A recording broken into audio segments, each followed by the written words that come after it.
lower that music. What's up, everybody? Sports Goofs number 117. It's me. I'm Francisco. I'm joined by Charles over on the other side. Andrew cannot join us for this week. All right, so we'll carry on as a duo for today, and we'll carry on with a bunch of stuff for the week. Holy crap, man! NFL. Oh man, this is great. NFL's got stuff. NFL's got a lot of stuff. NFL's got and I stuff. just sent you stuff about more stuff. About NBA's got stuff. It's opening night for the NHL. It is Major League Baseball playoffs. Division series for the American League is over. It might be tonight for the National League. There's stuff. There's everything. Everything's happening. So I'm excited. There's a lot to talk about. We got NHL 2K3 in the background for the video version of this with the classic ESPN NHL theme because, well, ESPN is broadcasting both of the opening night games tonight. The Lightning versus the Penguins as they raise their next banner, and then Seattle versus Vegas. So Seattle will be opening on the road against the Golden Knights. So that's exciting as well. And yeah, it's on ESPN 1. It's not ESPN 2. Not ESPN the Ocho. Exactly. No, this is on the real deal ESPN for the first time in like 17 years, 16 years, something like that. So yeah. Well, here we go. Lots of stuff, man. Lots of stuff, man. Parati's Hockey World. You can get all the lowest prices back, biggest selection of all the new products, got clearance products, everything out there. Check it out on our homepage. Heck, we even have our episodes on our homepage, right? sportsgoofs.wixsite.com. Go listen to our episode there. Download it if you want to. If you want to carry that onto a flight or something, listen to Charles's dulcet tones if you feel like it, him rambling on about wrestling. That could happen. And Charles will probably be rambling today about wrestling because stuff happened there too, right? I'm assuming. Charles always be rambling. Yeah, exactly. And well, oh man, I'm trying to figure out where to start, man. We got everything. Well, I'll give this disclaimer. Andrew says he may be on at 7:30, 7:45. Okay, so it's a very will he, won't he situation. So we'll hold off. We'll hold off on NHL talk for a bit because he could talk a little bit about that. We'll hold off a little bit on baseball because he needs to show up. Come on. Look, no one's safe from the clapback. Exactly. So it is sports, and we must take the clap. Okay, but please take that out of context, please. And yeah. There's. Oh, let's dive into it, basketball? Charles. Well, I mean, we could talk about basketball because what we can do, Charles, is we can have a semi-players.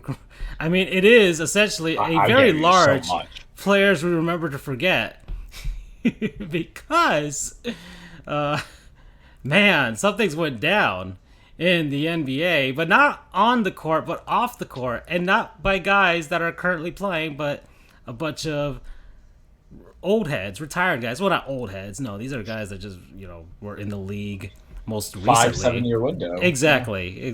So these guys are recent retirees. Let's say late 2000s, early 2010s NBA players, right? So yeah. I'm trying to find the graphic here. Oh man. Okay, there it is. It's so long. I haven't used this one in forever. Yeah, and BU. Yeah, sports are indeed happening. They are indeed BU. They are indeed, and then hockey is happening. Hockey is happening at Augustana because they're going to get a D1 college hockey program out there in Sioux Falls. So that's happening. So that's exciting for them. Come on, Florida State. Come on, let's get a D1 hockey program in Florida. All right, let's be the first to do it because, I mean, yeah, we won against North Carolina. That was fine in football and stuff. But how about a sport that I can have hope for? Right? All right, and we have a college basketball program. I mean, that's been getting better, but we haven't won anything. So, and our baseball program still can't win the College World Series. So let's get something that maybe we can win a national championship in college hockey. I think we can entice a lot of people to come on down to Florida and play there. All right, the weather is good enough, right, in Tallahassee during the winter. That works too. A lot better than Huntsville, Alabama, which is the only other Southern D1 program I can think of outside of Arizona State. So yeah, we could be the next Arizona State. Okay. Oh well, I was rambling. Yeah. So let me get the list here, Charles. So what went down? Well, yeah. Ponzi scheming. Yeah.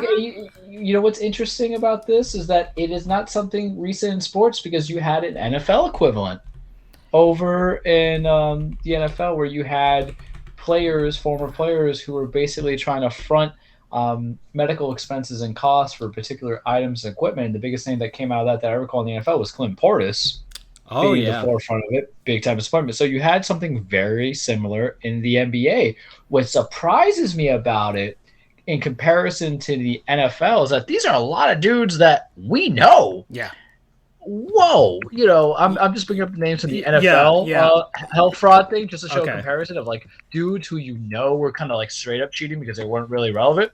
But in basketball, these were guys that were highly sought, highly loved. So here we faces go. of the franchise. So this is what's happening. So we got 18 NBA players and one wife of one of the players. So that's 19 people. Okay, it was about $2 million that these guys kind of colluded together to try and defraud the NBA health and welfare benefit plan. So basically a healthcare plan for retired players. That's just between the NBA and the Players Association. So they were just kind of skimming some money off the top from a lot of fake insurance claims, health insurance claims. And so that this happened over the course of a few years. And it's very serious because this carries a maximum sentence of 20 years in prison. I don't know if all of these guys will receive anything close to that. Probably not. But whoever was the head runner is going to get the most. The head runner was Terrence Williams. He was the ringleader of all of this. So Terrence Williams, and here's the list, Charles, of the 18 players. All right, this is the worst lineup for a Super Smash Brothers game ever, but still probably better. Hold on, still probably better than the old Charlotte Bobcats lineup, though. Well, I guess some of these guys were former Charlotte Bobcats, so that's saying something there. We got Milt Palacio.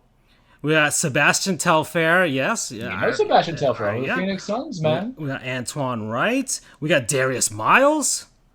We got Ruben Patterson, Eddie Robinson, Gregory Smith, Glenn Big Baby Davis. Big Baby. The guy who was loved for being goofy and affable and, a heart and soul kind of guy, shitting everybody. Now he's going to be doing that tongue action in jail. If anybody doesn't know, go look at the gif of Big Baby Davis when he does a little slurping thing with his tongue. Oh, yeah. He'll be joined by Mr. Kelly in prison. We got Jamario Moon. We got Alan Anderson. We got Tony Allen.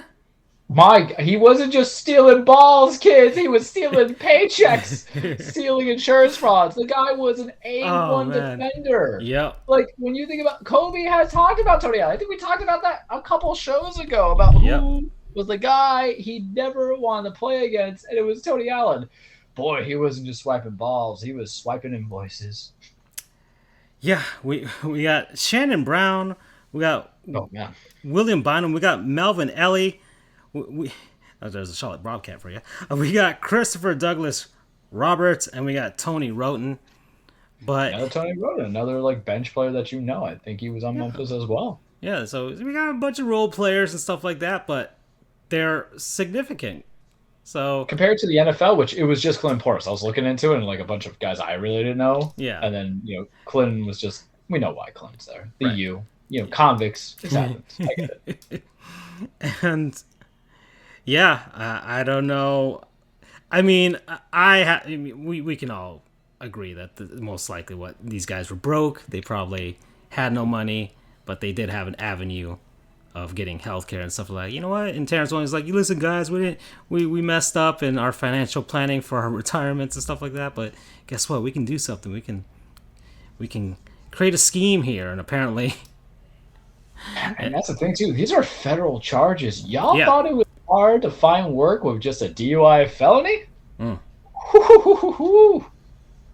yeah. So these Good guys, luck. these guys are. You're defrauding, so that's always coming in. To give some insight in the legal world, you can get misdemeanors, whatever. People aren't gonna care.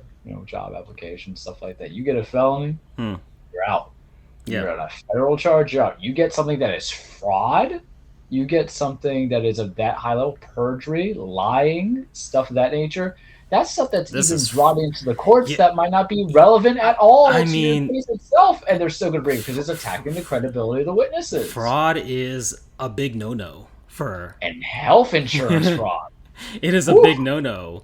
Like in my line of work, in immigration, it is one of I can't tell you which is worse, having hard drugs on you or doing fraud. So it's up there, right? I think I would rather be caught with cocaine than if I were an immigrant than be caught doing fraud, because man, I'd rather do that than forge papers, man. It is. Forge it is no insurance bueno. benefits, anything like that. You can't escape the tax man either. Nope. That's probably how it all came to head. Yeah. If we were guessing, then is that something went off. Yep. On the reporting. Someone snitched on it. Someone got it. Because here's the thing, I don't know how to advocate this because I think we still live in a culture of snitches get stitches. But if you do anything with your buddies, you're gonna probably want to be like, oh, he's getting 20 years, but I can get 3. Shit, man. The Wire said it best. You only go to jail for 2 days. Oh, yeah. It's the day you go in and the day you come out. We're gonna be seeing a lot of plea deals. No, don't worry. Oh yeah. And they're gonna want look. They said Terrence Williams is the ringleader, and I don't know who they got to first. I mean, he might have been the one they got to first, and he's like, look, I'll rat out everybody else, and I mean, it might be that way. I haven't really read too much into it, to be honest. All That's I know American gangster stuff where I was the guy who did it, but I'm gonna cinch out everybody else. Exactly. All I know is that there's some very serious charges here. And I think Terrence Williams also got hit up with like an identity theft thing that's like an additional 2 years max. So, but yeah, this is real serious for these guys. I mean, and so it's really surprising, but I guess because of the I just love how it came literally like a month after the NFL one. Yeah. Like I feel like an agent must have been there, or a former agent who tried to play against the wall. Yeah, and heck, maybe there's a connection, right? Maybe someone's like, "Hey, look, there's another thing going down in the NBA," Maybe it is too coincidental for me to kind of disregard it, personally speaking. I mean, that's really because agents represent both organizations. Exactly. There must be a causal thing. Someone kind of gave an idea. Yep. So, yeah, that's what's been going down. That's like the big NBA news, to be honest. Well, you got the vaccination stuff, and that is something I want to focus on because we'll give Andrew, I guess, the benefit of the doubt. I think we could draw out 20 minutes on some NBA stuff when it comes to that. I mean, okay, so we got Kyrie. God, I don't want to talk too much what about a Kyrie polarizing, a polarizing figure. Like I love what he's doing to kind of help African American Black culture outside of the NBA. I think he's a good person, and then he does stuff like, I'm gonna do my own research on these vaccines. And I love Jeff Van Gundy for calling him out. It was like, do you have a lab?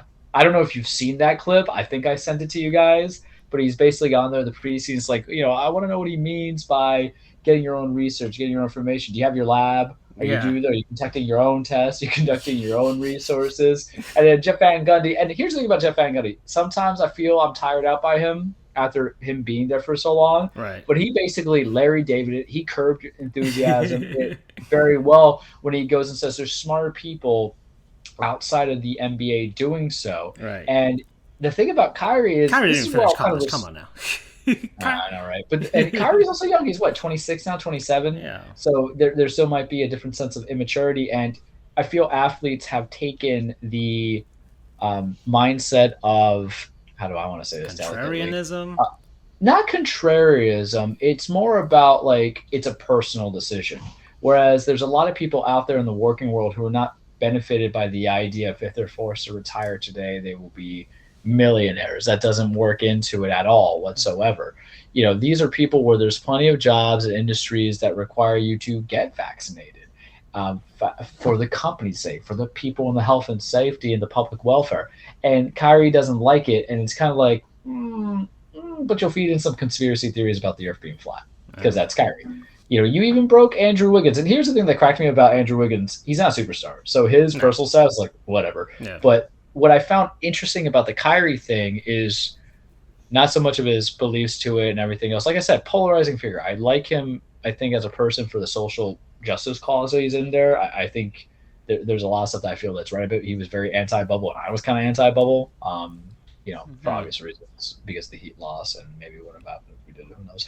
But joking aside, it's then you get, I don't want to say it's boneheaded, but people are using these platforms of like, it's my personal decision. I'm like, no, personal decision might be like a person's right to choose, but not necessarily on vaccinations. We all have to go to school and get vaccinated. What I find interesting that has developed out of this is now you didn't deny your tetanus shot, Exactly, or mumps and all that. But Sean Marks has basically said that they're not going to pay Kyrie as a part-time player. So what are you going to do? Because you have seen nothing in the NBA PA and they have not thought about this, where you're going, because you had your COVID opt-out pay and you get a reduced part of your salary. That's been prevalent in all things, but you have not had a anti-vaccination pay. And now this is mandatory in Brooklyn or in New York, in the state of New York, as it would be in LA and all these other states. So it's the idea of like, now are you failing to comply with league rules? And can that be a suspension of benefits? Because here's the thing about Kyrie. Guys always hurt anyway. Exactly. It's still, it honestly doesn't concern. I honestly feel like the Nets shouldn't even be concerned about it, because it's like, look, you've been playing without him. What if you have to pay him though? Whatever. That's the Nets being the Nets. I don't want to pay him if he's not doing anything. That's the Nets being the Nets. That's their own damn fault. All right, they knew what they were getting into when they traded for him. All right, they knew what they were getting into. I mean, a team of the Nets, the Jets, the Mets. That's why they rhyme. That's why they suck. A team of a weight loss James Harden, assuming he stops eating the chicken wings, and a Kevin Durant New York team. Could probably go further alongside some of the guys that they have. But you want Kyrie on the belief that Kyrie could just kind of break off and defend and not get double team out. Like, we know Kyrie's an exceptional talent. However, I'm also, Kyrie's never been in he's an MVP ranking. But he's a very good player. He's near great. He used to be elite, I would say, but I don't know how much of that was just him. Okay, I'll say that the year he was that 1 year in Boston, right?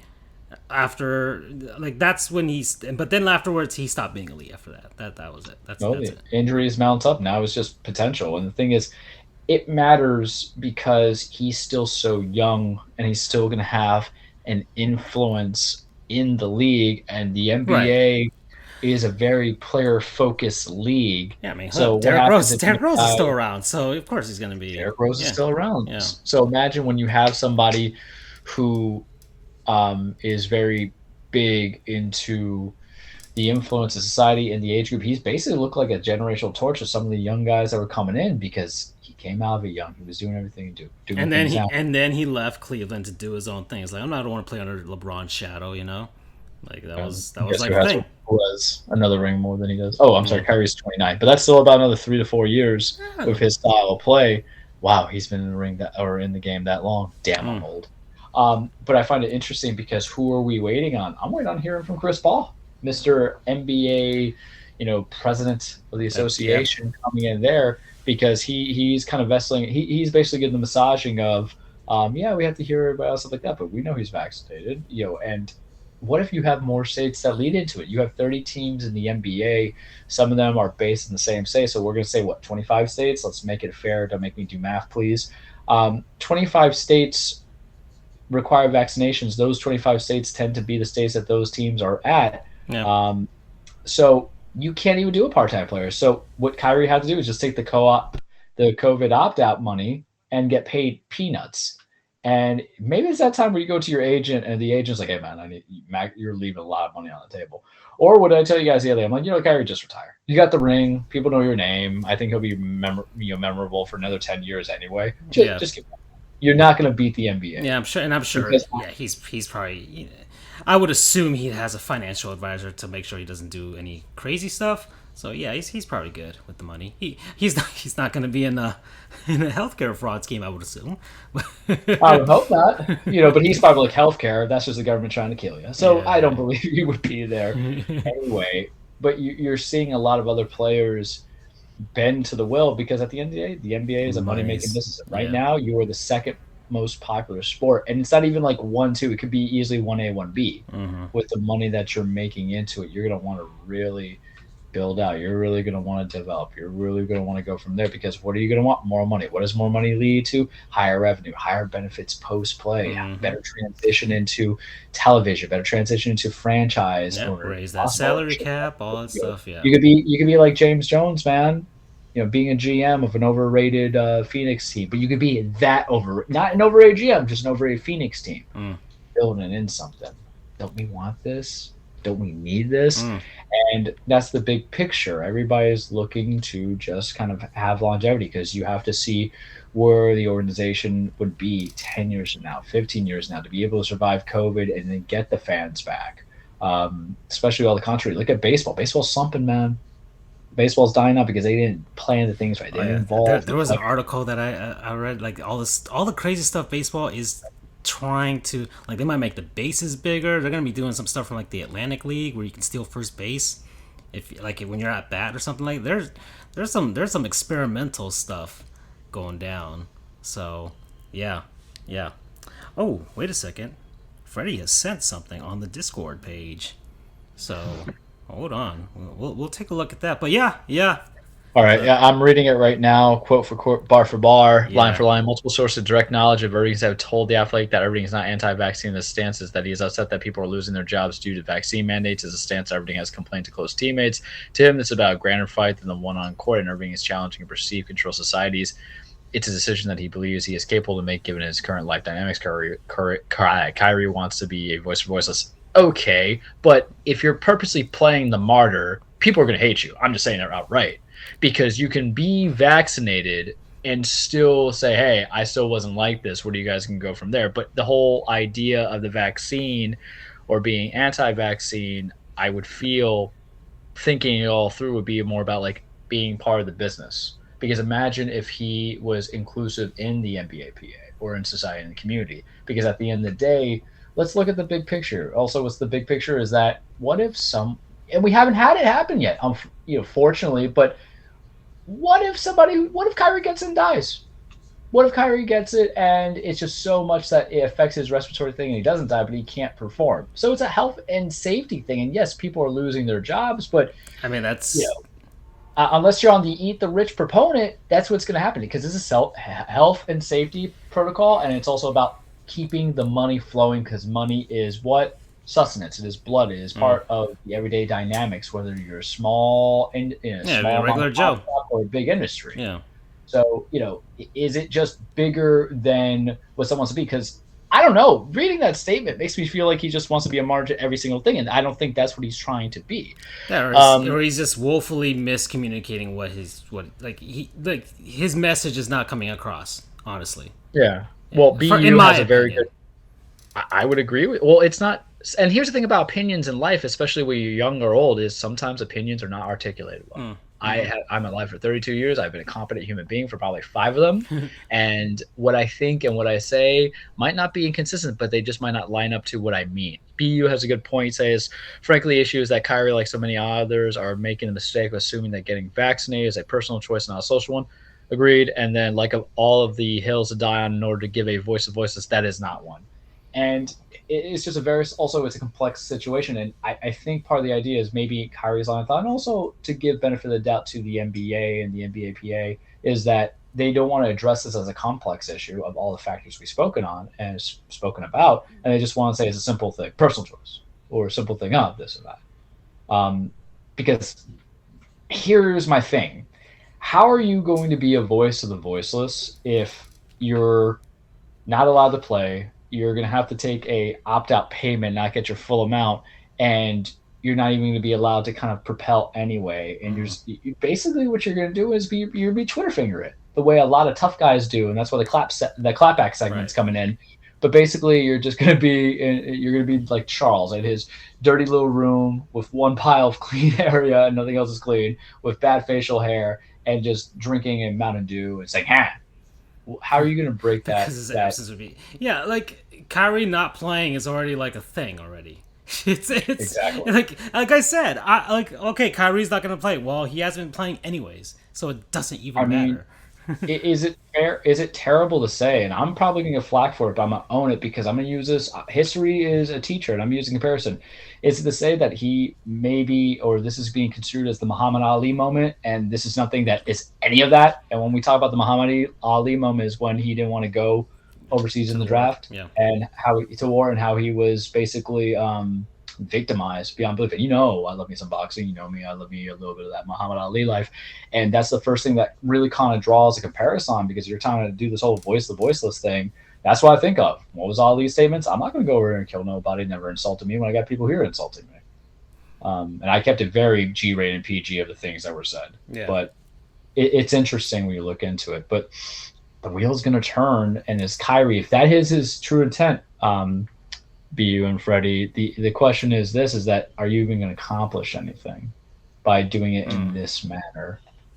Because like I said, I like some of his social justice movements that he's kind of done, because I think sometimes you need that a little bit in this world, whether or not it's the best approach, but sometimes awareness to show everybody's emotions, not just the one kumbaya emotion. However, big however, what are we accomplishing here? If it just leads to Kyrie's on the season, he's a distraction for the Nets, at least. It's not a distraction to me. I'm a Heat fan. No Kyrie in Brooklyn. This is perfect. I'm like, yeah. Heat at 6. Oh boy. Yeah, and BU's making some good points with some of these things. Very good. Yeah. So all right, so that's the NBA stuff, and it'll sort itself out. All right, it doesn't matter for Kyrie. It really, like, his message isn't really getting across, and he hasn't been playing anyways. For me, it's like you're such a non-factor at this point, and your flat Earth thing and all that stuff. Like I really don't care at this point. And I don't know I don't know what his pulse is with regards to. I'm sure he's got a gigantic following and stuff like that from social media, and I get that, but I don't know. It's not coming across for me. But yeah. Okay. Where were we? So yeah, that's the NBA stuff. And Andrew's still not here, so I guess we can talk about the. Oh, actually, hold on, Charles. I actually set up. I've got. I don't know if this is gonna be a theme, but I've got nice segues from segment to segment. Okay. And this. You want me to do the Vanna White pose for us? So we haven't done a Gottlieb's Goons in a bit. And you know what, Kyrie, we could I guess. BU actually presented one to us recently on the Discord page about a certain individual doing a Nazi salute during the U.S. national anthem during a BU hockey game. So that was very disgusting, and the fact that nobody did anything about it while he was there. Like, this isn't the whole dinger thing with the Rockies and stuff like that. This is like full blown, like, oh, that's what that, like, there was a photo, there was everything. I don't want to show it on the video format of the podcast, but we would get all the wrong kind of followers. We'll become more popular than we've ever been. Oh yeah, we'll be making... But then Parlor, we're gonna get Parlor. Like, I know we're shills. I get we're shills, but we're not gonna sell out like that, right? Exactly. Okay, so it was it was Northwestern. It was Northeastern. Sorry, Northeastern University versus Quinnipiac. So sorry, BU. I just assume everything's BU related with you, but it was Northeastern versus Quinnipiac at the Icebreaker tournament at the DCU Center. So yeah, that went down. That was not good. Not a great image for hockey. Who is, look, they're on ESPN now. We're trying to grow the game, and we need to be, like, hockey's had race issues and issues with inclusion. I mean, it's a very it's an expensive sport to play. Okay. All right, so it's not like hockey compared to basketball and soccer. It is an expensive sport to play. Getting all the equipment, getting the skates, getting your sticks. Sticks break and all that stuff. But it's pretty inexpensive at that hockey place that Francisco talked about that I don't know the name of because it escaped me. Pirani's Hockey World. Yeah. Pirani's Hockey World. You can get all the best deals to make it easier on your wallet, for sure. For sure. Just go to our website and check that out. But overall, in general, it's very expensive. Ice time is very precious. And it is also expensive. Especially for anybody here, like if you know, like here in South Florida, right? I mean, we only have like 5 hockey rinks in the entire area, right? And so there's ice time is precious. It is precious. That's why you wake up at 5 a.m. just to get practice on at 6 because there's a bunch of other, youth teams and beer leagues and all that stuff that want to get that precious ice time. And then you got figure skaters. You got okay. I'm going off on a massive tangent, but yeah. Yeah, NHL has had problems with that. Hockey in general, sorry. We've had issues where bananas are thrown on the ice. And, of course, there was that one time about 8 years ago when I called Canadians racist and they got really angry at me. So I've pissed off Canada before as well.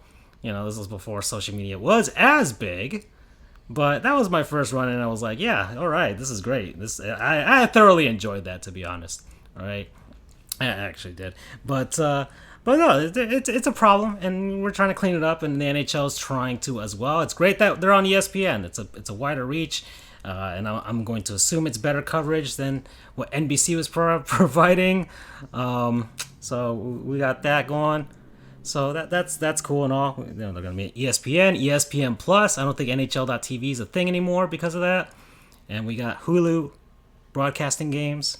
So it's going to be good. It's going to be good. So that's happening tonight. But Charles, we got to get to another goon, and it's the guy that is featured on our title page or our title thumbnail. I mean, John Gruden has entered the chat. Everybody. Oh, man. Goon, he set the standard that can never be beaten. Oh no. And the people on the internet have set a standard that I have loved. So much. Memes. Especially when it ties to the Urban Meyer situation.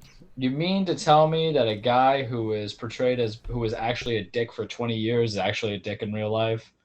Wow. Shaka. So take it away, Francisco. Right. Tell the world about John Gruden. Our buddy John Gruden. I'm just gonna put up the Urban Meyer John Gruden memes in the background because what he did was very serious and very not good.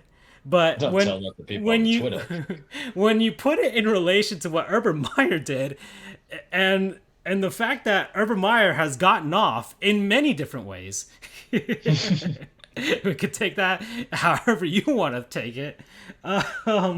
It's hilarious. It's hilarious, and I'm all for it, to be honest. All right, we got Barstool Big Cat here. I remember seeing there's a new Gruden email drop. I mean, the memes are great. It's great. It's hilarious. It's fantastic. Urban Meyer, after finding out John Gruden took over as Donkey NFL Coach of the Week, not Coach of the Week. No, this is of the year of the decade, maybe. We're only very recently into the 2020s, and this might be the worst of the decade already. Okay, this is gonna be hard to top, for sure. But wow. All right, so John Gruden, 10 years ago, when he was working for ESPN as an analyst, I guess it was during the labor, the NFL lockout, right? The labor negotiation stuff, yep. When there was a threat that the season wouldn't happen. And, John Gruden was like, well, I want football to be played. He's one of those guys, right? He just looks like it. So he sent a series of emails to Bruce Allen. Yeah, exactly. GM at Washington. Exactly. Because they have connections together from back in the day. Yeah, about the situation with and really, it wasn't... the initial things that got leaked out were about the NFL's president of the union, right? And essentially, he said some very racist things about his facial features. Let's just say that, right? And you got to tell them what they said because it's the lie that Gruden said after that. Okay. He said, DeMaurice Smith had rubber lips. Yeah, exactly. He says that when he jaw jacking somebody who is a liar. I'm like, I thought the term for that was two-face, not rubber lips. The only time I think of rubber lips is from Chris O'Donnell, Batman and Robin, when Poison Ivy kisses him. God! Rubber lips are amusing. All right, bad movies that I watched a million times. Batman and Robin. I mean, I didn't think of it when I was a kid. It's campy and it's cheesy and it's corny. Arnold Schwarzenegger tries so hard in that movie. Oh yeah. Oh no, I loved him as Mr. Freeze. It was great. He's so good. He's so good.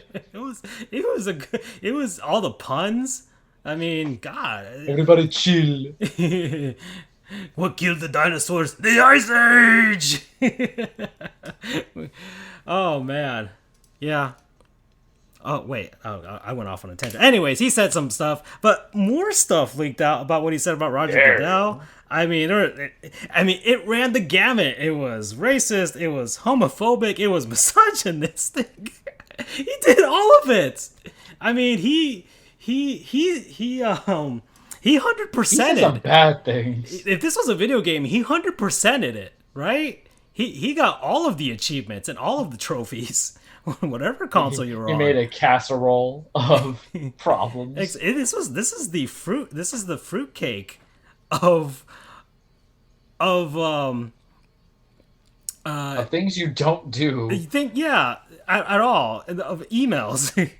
Or at least not lie to the public like you did in such a manner. Because he was saying, I was defending the players, and I was very upset. I don't know why I find it so funny, but I do. But it's just because somebody sat on this.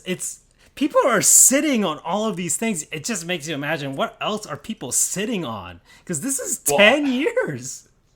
Oof, I mean, and that's the thing. People say it's from 10 years ago. My friends in our group chat, he's like, man, because some people have a feeling about cancel culture if they think it's cancel culture and all that stuff. I'm like, guys, it's not from really 10 years ago. It's starting from 10 years ago. Yeah, exactly. Because Washington and Bruce Allen, they were in charge for a long time over there until, 2-3 years ago? If I recall. So it's not a situation where these emails, and they just didn't tell it for you because they're not going to publicly release everything. This was part of an investigation to the Washington football team's toxic environment, because what was happening there, you had the GM and the owner who were forcing cheerleaders to do topless poses. So what are they called? It's the Harvey Weinstein of football, where essentially you're using power to make women do things that are derogatory against their nature and hiding it in the guise of, oh yeah, it's consensual, but it wasn't consensual. They're just held back onto it because what's your success and merits and everything like that. And then, of course, I think they even said that Allen was sending some of those topless photos to Gruden. I might be pushing my reach there, but that could come up. Yeah. So what else was there, Francisco? That's the scary part. I mean, what else do they have? I mean, is there more? He's revealed some of the statements he's revealing to be is misogynistic. Yeah, that's what homophobic, like I said, it's the 100%. It's the 100%. and what I find baffling is that you have a lot of people who either want to minimize the language utilized, and they don't understand the concept of what it means to be in a position of power, because these are people who will probably never be in a position of power in their life. I'm just going to call a spade, or how their ad hominem of the situation is to correlate what has happened to Gruden to be akin to Deshaun Watson. We're going to talk about that in a bit, because right now we're still gooning on Gruden. Oh man. Okay. So hear me out. If we had to retire Gottlieb's goons, Gooning with Gruden is something fantastic. I'm just stating. Yeah. But yeah, so those were some of the things that was coming into it. And what's apparent is that if he's using racist comments, what does he have a team of? African American, Hispanic wrestlers, football players as well. And if he's using homophobic statements such as saying, the F word, or not that F word, but the other bad F word, he has Carl Nassib, who is the for one of the only openly gay players who happens to be on his team. How do you think all that's going to come out? Oh, and by the way, you lied to the media because you were trying to be like, my bad. And you probably lied to Mark Davis as well. Yeah. But continue, Francisco, and we'll talk about the end result. What happened on this beautiful Monday that just passed?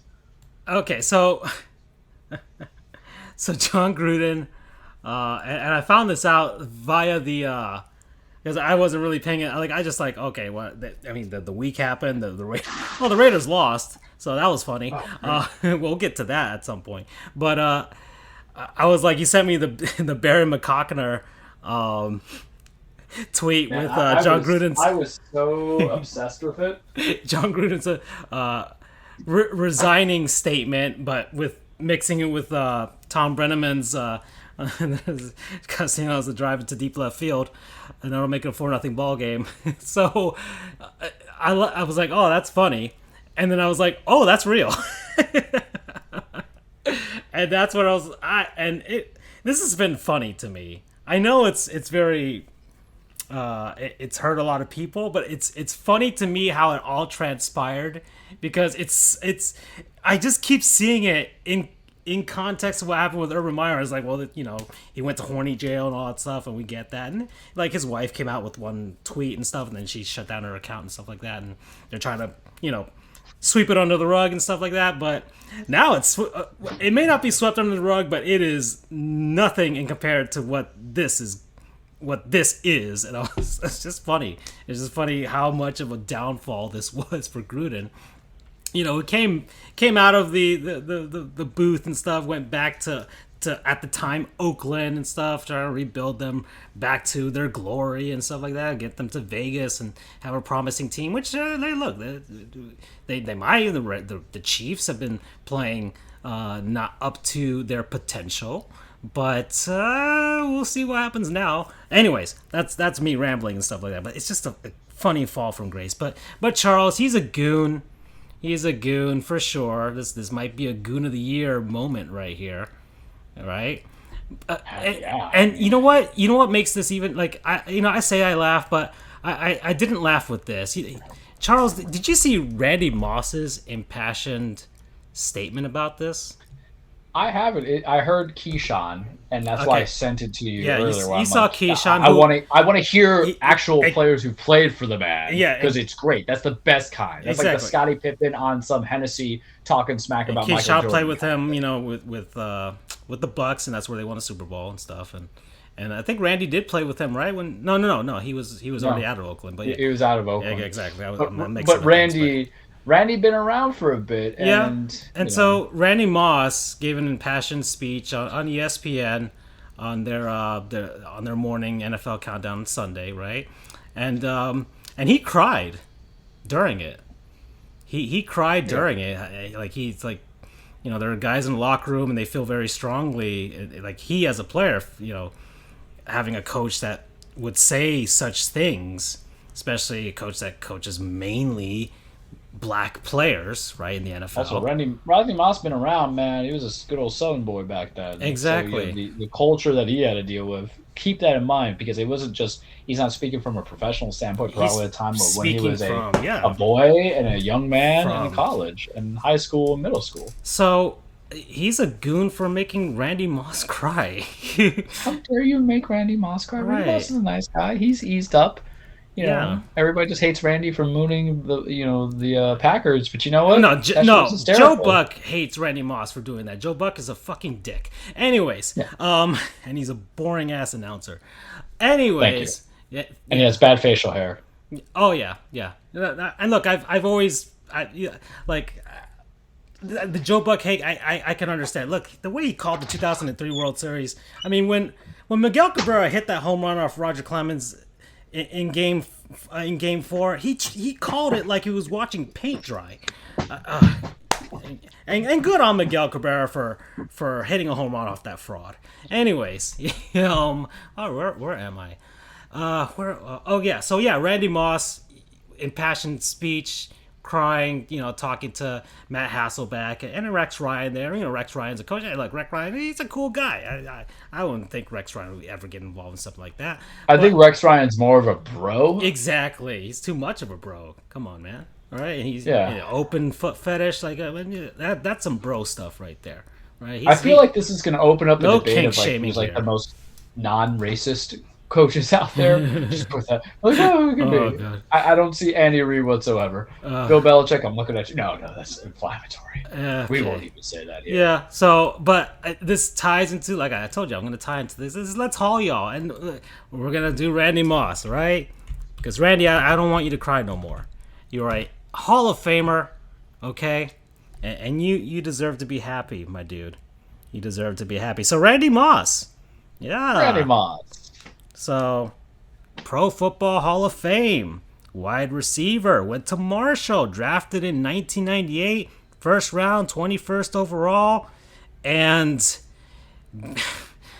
what a rookie season. With the 98 Minnesota Vikings. Probably one of the best teams to not win a Super Bowl. Exactly. Yeah, so 1998 Offensive Rookie of the Year, single season touchdown record, 17 with those Vikings. And, of course, they lost on a missed field goal in the NFC Championship game against the Atlanta Falcons that year. Played between 1998 and 2012, Charles, for the Minnesota Vikings, the Oakland Raiders, the New England Patriots, the Tennessee Titans. Tennessee was a cup of coffee. Yeah. Cup of coffee. And he went back to Minnesota at one point for a bit. And he went to San Francisco. One season off, and then final stint with San Francisco and played in the Super Bowl with them. That was the Kaepernick Super Bowl right there. So, yeah, that was his final game of his career. He never won a Super Bowl, but he had two shots at it. He was with those 49ers and, of course, the regular season undefeated New England Patriots that lost to the New York Giants.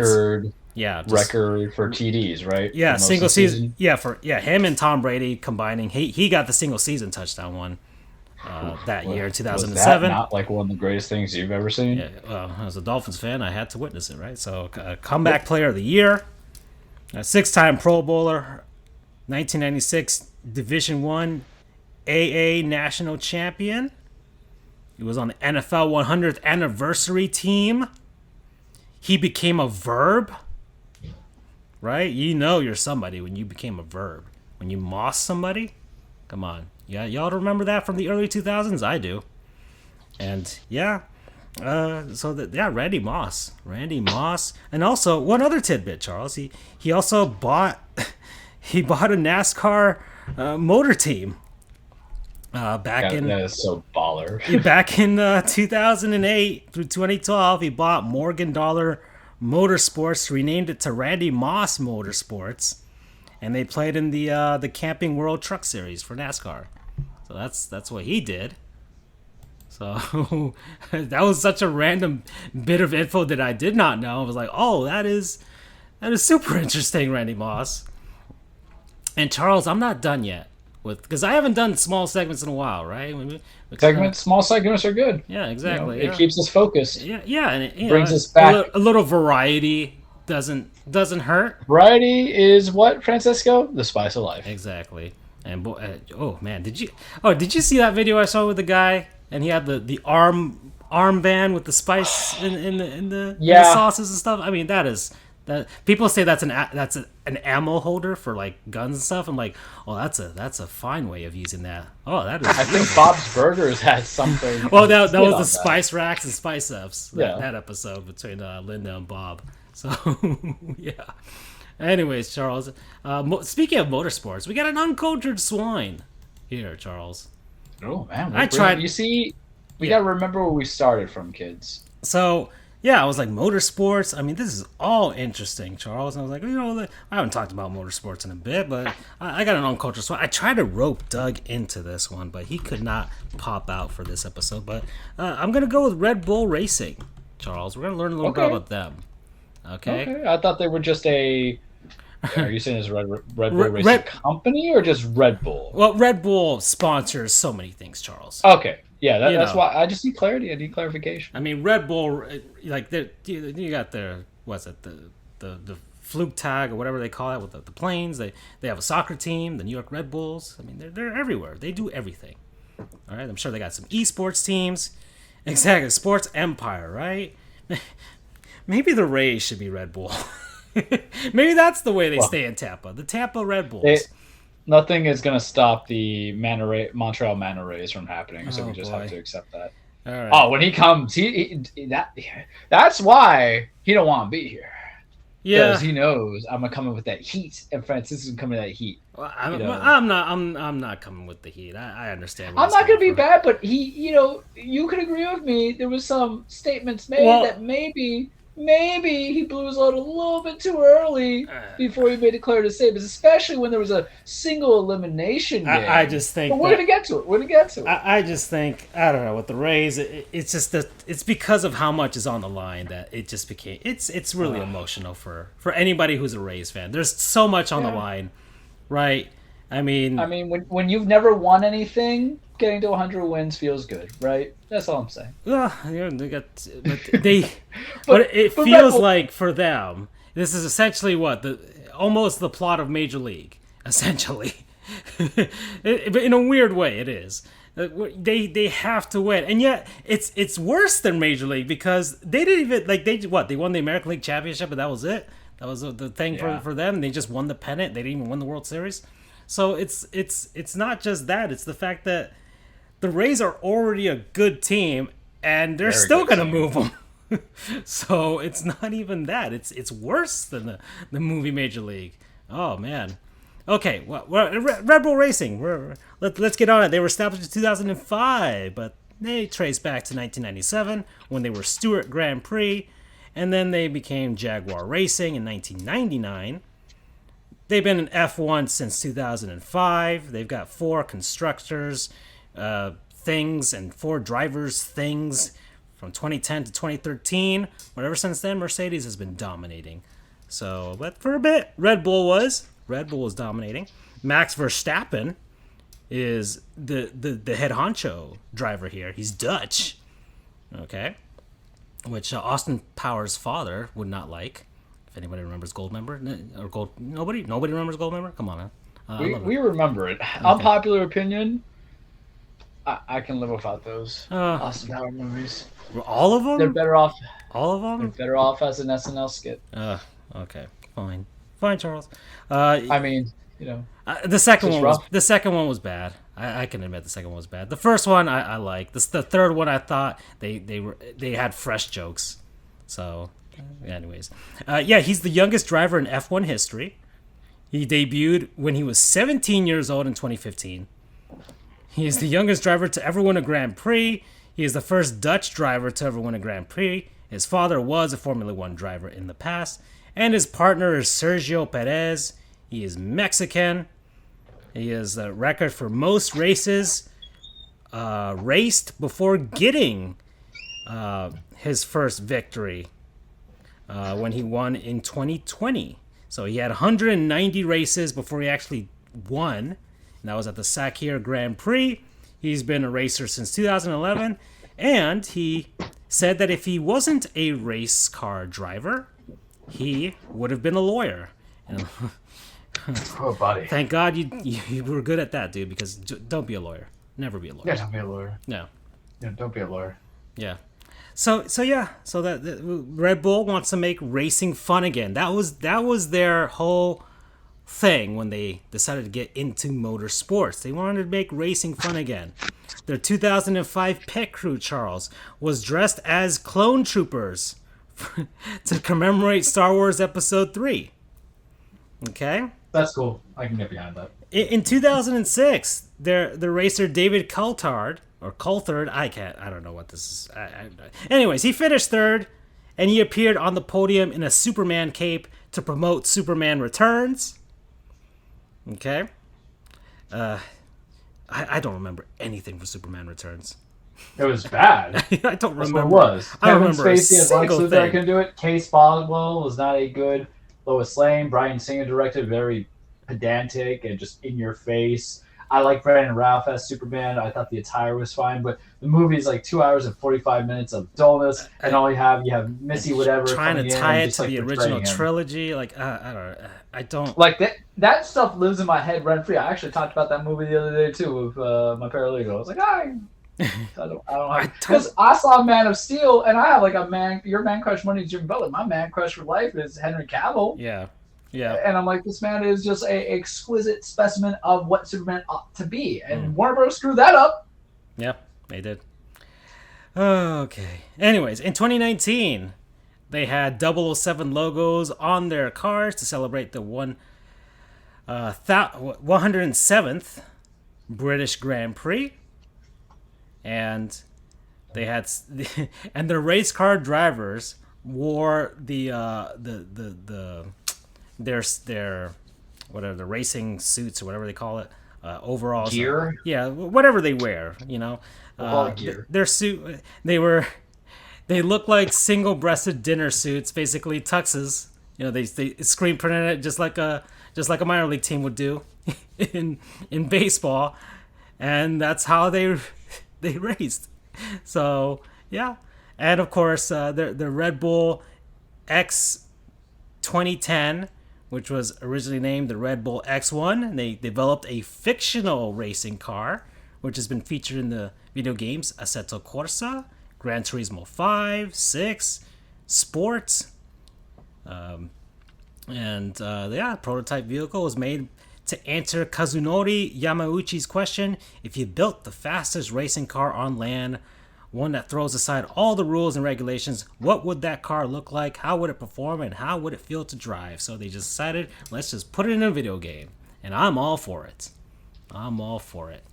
So, and yeah, there's that. So yeah, McDonald's, that's more sponsorship for us, right? Heck, we'll dress up like Ronald McDonald and do a show like that if they ever. One day we're gonna have the BTS meal. We promise. If they still have it, do they still have it? I thought they were still on being Saweetie right for now, it. right? Yeah, well, I don't know. They're still sponsoring it for it, so participating locations, right? So if you find a McDonald's that does it, go ahead and get it. But yeah, I have to try their new line of the spicy chicken sandwich. I got to try that. No, I tried the spicy chicken sandwich. It was actually pretty good. I got to try it's me that has to do it. Yeah, exactly. And where was I? Oh yeah. So that's Red Bull Racing. Oh yeah, we got a new follower. So thank you, Burbura 6001 for listening to us. Check out the podcast if you missed anything from earlier, for sure. So yeah, Charles, so yeah, I tied it all together, Charles. You see that? Went from Goons to Randy Moss, John Gruden to Red Bull Racing. It's all connected. It is all connected. And you know what? While we're here, we're basically at the halfway point. So let's just do it, Charles. Let's go with a word from our non-sponsors. People, places, things, concepts, what have you that we've been enjoying over the past week. And I gotta start, Charles, because it's been a week. You gotta do it. I gotta do it, and I am passionate about this next one because, man, this has been. I'm not even finished with the journey, but mine is Metroid Dread. Ooh. So Metroid Dread released last Friday on the Nintendo Switch alongside the OLED model, which I don't. If mine ever busted or anything like that, I'd get the OLED model for sure. From the videos I've seen, the screen is much, much better, for sure. It's a glass screen, too. But I just got mine recently repaired. Got a brand new screen on mine, too. So it's fine. It's fine. But yeah. Metroid Dread, Charles. It's good. It is good. Look, I love the Metroid series. I've played every game in the series so far, even Metroid Prime Pinball. Yes, I own a copy of that alongside the DS Rumble Pack.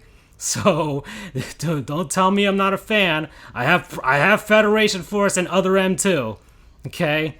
He loves Metroid. Of all, I think the non-Mario Nintendo affiliations. Is that accurate to state? Metroid. Look, I love Mario, but I feel like Metroid is Nintendo's. It's between this and Zelda as the most consistently good of their entire franchises. I mean, the Fire Emblem games are pretty good too. Right? I don't think there's a stinker in any of those either. But Metroid Dread, look, Other M wasn't even a bad game. It was just bad in the relative to the other Metroid games.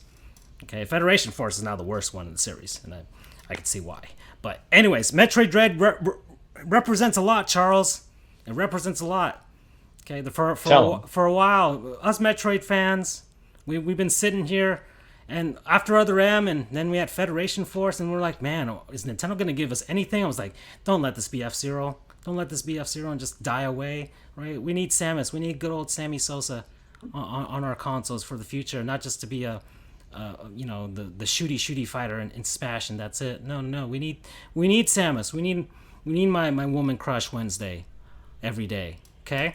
But it seemed like Nintendo was like, okay. Then we got an announcement, Metroid Prime 4, but then their development got messed up, and I don't know when that's going to come out.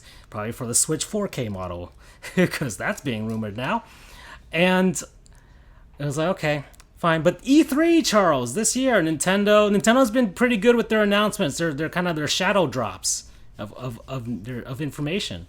And they're like, E3, guys, here's Metroid 5, Metroid Dread, the next one after Fusion, which was Metroid 4. And it's like, you guys were working on a 2D Metroid this entire time? Yeah, it's coming out in like 3 months.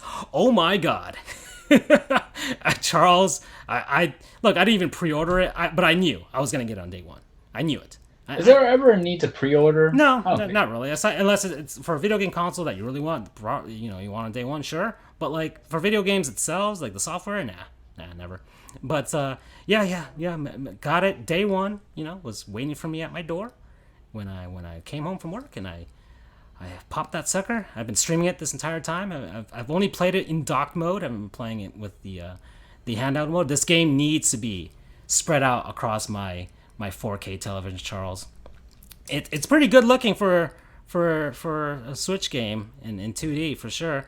There's some hiccups and stuff with the performance, but whatever. It's the Switch. Nintendo's pretty much squeezed every drop of performance out of the damn thing anyways. But the game is good. The level design is great. Metroidvania, right? The exploration, the shooting. At first, Samus, of course, loses all of her powers at the beginning of the game, as per usual. But then you go along, you start exploring, you start figuring out some stuff. There's cutscenes in this game, and they're actually well animated. And there's lore to the Metroid series, and it's actually one of Nintendo's few series where lore matters. Yeah, and because they connected all to the handhelds in the old school Super Nintendo one, right? Yeah, no, all the Metroid games are connected. Every single one of them. Even Prime? Yeah, even Prime. I thought Prime was their own gig. No, Prime is part of the timeline. It sits between the original Metroid and Metroid 2. So all of the Prime games sit, and even the Prime games have their own like mini lore, and that's getting continued in the fourth one. There's a whole thing, Charles. It's a whole thing, and it matters to us, to fans, and Nintendo is actually taking it serious. It seems like they threw away everything that happened in Other M. It's basically the Sonic 06 of the Metroid series, and the gameplay is fluid, Charles. When I mean fluid, it is fluid. It is like Samus controls like everything's on a dime. Everything's on a dime. She moves the way you want her to move. The aiming is great. I played Samus Returns. Having the extra buttons and stuff on the Switch makes this even better than Samus Returns had on the 3DS. It means Samus has more of her arsenal to work with. And the dread part of the title is true as well, because there's a lot of suspense in the game. And especially if you played Metroid Fusion, and the way those two games do tie together, there is a sense of dread as to what's happening. And a lot of stuff that's been happening to us in real life with regards to the pandemic, those issues are present in Metroid Dread too. So it's like, oh god, it's everywhere. Everybody's getting infected. And yeah, that's what's happening in this game, okay? Go play Metroid Fusion. Go find it on a Game Boy Advance or a Wii U. If you can find them, if you feel like getting a Wii U, everybody. And yeah, it's not just me and Charles and the 12 other people with a Wii U. Yeah. Anyways, promo code. Give me some of that space goo. Okay. Yes, I will be looking. If you to watch Dread, my streams, there's points in the game where that matters. Give me some of that space goo. Jesus Christ. So I too have a game that we'll be utilizing. I will speak highly of Dread. That will probably be something that I pick up near Black Friday. I get a lot of gift cards. It'll be with things. I enjoy the Metroid series to a degree. I have like a love-hate relationship with Prime, as I was telling you before the show. And maybe it was because of the times. I don't know if you can truly enjoy Metroid. It might have been the GameCube controls too, I mean, yeah. The Wii versions are, a lot of people like the pointer controls and okay. Anyways. And it could be, but kids, it is spooky season. And as we did last year in spooky season, what does Charles always make sure to do during spooky season? Play a spooky game. I don't like horror games. Metroid's not considered a horror series, but the game has alien. I mean, it's alien inspired. It's inspired by aliens, so we all know this. So we know it's there, Charles. But that's a different type of horror, isn't it, Charles? Exactly. Whether or not it's good is a different story, because sometimes alien games are good and then they're bad. Well, those are the game. I'm talking about the movies, but yeah. The movie. Oh, we love the alien movies. Like Charles about that. But I'm not in the mood for spooky movies yet. It's only October 12th. But I also only have 4 Halloween movies that I must watch, and we'll talk about them after the show because it's us. So when it's a you and I show, we just kind of screw around a little bit. Yeah. So last year, my spooky game of the season was Resident Evil 2. And remember, Resident Evil 2 had a split because they divided the story originally where you can either do one run as either Claire or Leon, and then you get the continued story and conclusion to fill in the gaps. And it's on basically a second playthrough. It's like an alternate time. Like, it's not a complete remake of the original Resident Evil 2, right? Yeah, they made it better for the dynamics. Yeah. Last year, Charles loved it. He was a big fan of it. I played as Claire on the first run through, and you would think your boy turned it in, but that is a lie because I knew that I was going to play through as Leon's story, and so I just beat Resident Evil 2 Leon's story this past weekend. The second playthrough was a lot faster. It was only about 6 hours in comparison to everything else. I cheated. Okay, I went through the walkthrough just like I did last time because I just, this is a game that I played 25 years ago, and I still got to enjoy the experience, but Resident Evil old school style can kind of be rather vexing and annoying to a degree. You're stuck on the whole how you do puzzles, you get no guidance, you have to think it out because it's very 1998, 1999 impression. Tank. Well, they don't have the tank controls this time. It's based off the Resident Evil 7 engine, but it is damn good. I played on my PS5 because that's right. I'm elite now. I don't know how it happens. I get lucky in life. But it was good. It was speedy. It did fill in some bases of it. And usually I don't like I don't like cheap replays. Like initially I was like, I've kind of felt like a cheap replay. And I talked to my friend. He's like, no, go ahead and play it. You get the complete ending of actually what happens in it as opposed because how Claire's story ends in the first one is just like you get like the comical arcade comedy movie ending, and it's just like something's coming up and they all like wave it off with a thumbs up. But with Leon, when completing the second run through as the other character, it all summarizes the way it ought to be summarized, and it was enjoyable. And I will say this, Claire is a more badass character. Leon had a more fun story. So I can definitely stick to that. This time he's being chased by the Tyrant. In Claire's story, she's being chased by the G virus. I won't go into any spoilers there, but Leon's more going into being chased by a Tyrant. Leon's probably my favorite character of the Resident Evil series because I love Resident Evil 4. I replayed that game like 4 times in my life. I got the unlimited rocket launcher. I got the Chicago typewriter. You also get Ada Wong in it. So, Ada's a cool character too. I cannot wait for them to do Resident Evil 4 on this engine, but it was a damn good time. I'm a big fan, man. Resident Evil's hit or miss for some people. I couldn't play the old school stuff, but because controls are just terrible. And let's stop lying about controls being good. No, right? Resident Evil. Like the first Resident Evil. If you're gonna play it, play the first remake that they made for the GameCube. which they have re-released on like Steam and stuff like that, so you can play a modern version of that, or you can play the remake of the first. But I loved 4. I enjoyed 5. I skipped 6 because when they made it to 30 hours, like, this ain't what I want. I skipped 7 because I wasn't crazy about the swampy vibe, but on my PS5, you get it for free because it's part of the PS Plus free collection. And then I replayed 2 and this one both times when you think on it to get the whole story. Maybe I'll get 3, and then I picked up Resident Evil Village. That's installed. We're going to continue that spooky season. But if you want a good claim to fame to show how remakes are done, how they should be done, how you get high-end graphics with a good engine, a damn good time. It's cheap now. It's probably like $10 used, $15, unused. You really get 2 stories out of it, so you get told about maybe 17 to 18 hours.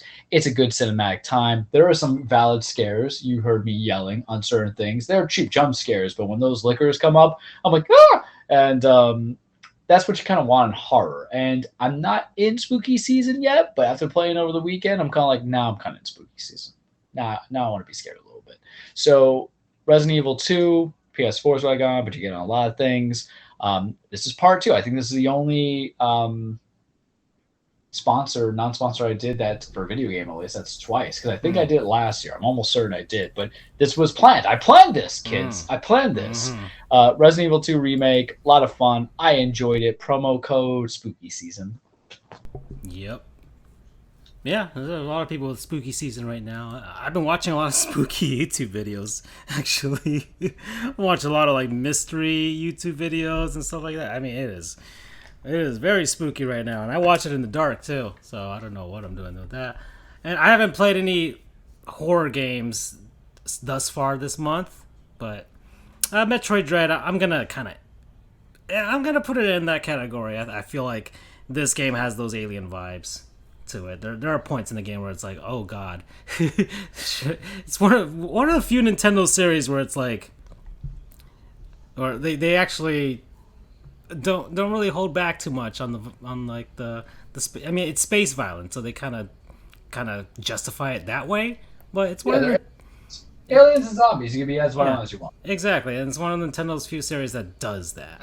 So that's also kind of the reason why I like Metroid as well. It's one of the few ones that get away with that.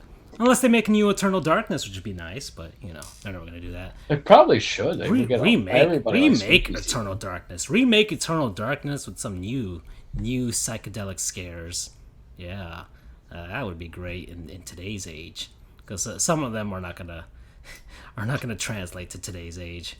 Because some of them were like based on like your TV settings and stuff like that. There was some genuine cool things in that game. Oh man, now I want to play Eternal Darkness again. That was a good game. Anyways, all right, Charles, let's move on, shall we? So yeah, we talked NFL, we talked NBA. You know what, Charles? I thought Andrew would be here by now, but he's not. So we're gonna have to get into it. Yeah, let's go baseball. Let's do it. So we're baseball. Mr. Poopy Butthole, huh? That's how we're started. Because Mr. Poopy Butthole, for those who don't watch Rick and Morty, is basically the very positive character who's brought in those very difficult, dire situations. If Andrew was here, that is the voice I would give, because you talk about okay. So you talk about pain. There's a lot of pain that happened this last week, because to leave you kids off, when we got off on the show, the New York Yankees lost. It's fine. But then we went to the ALDS. The Cardinals lost, so much for an 18-game win streak, because the Dodgers are terrifying. But we started off on the ALDS and the NLDS.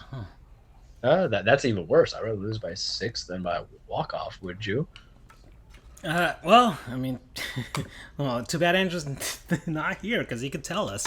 I know. Well, I love how he was like, "I'm sorry for the way I reacted." It's fine, dude. It's sports. Gosh, man. Look, I remember when I went to a game, the Florida Panthers versus the Winnipeg Jets. I remember this very vividly, where we were barely hanging on to the Southeast Division lead with like 3 games left on the season.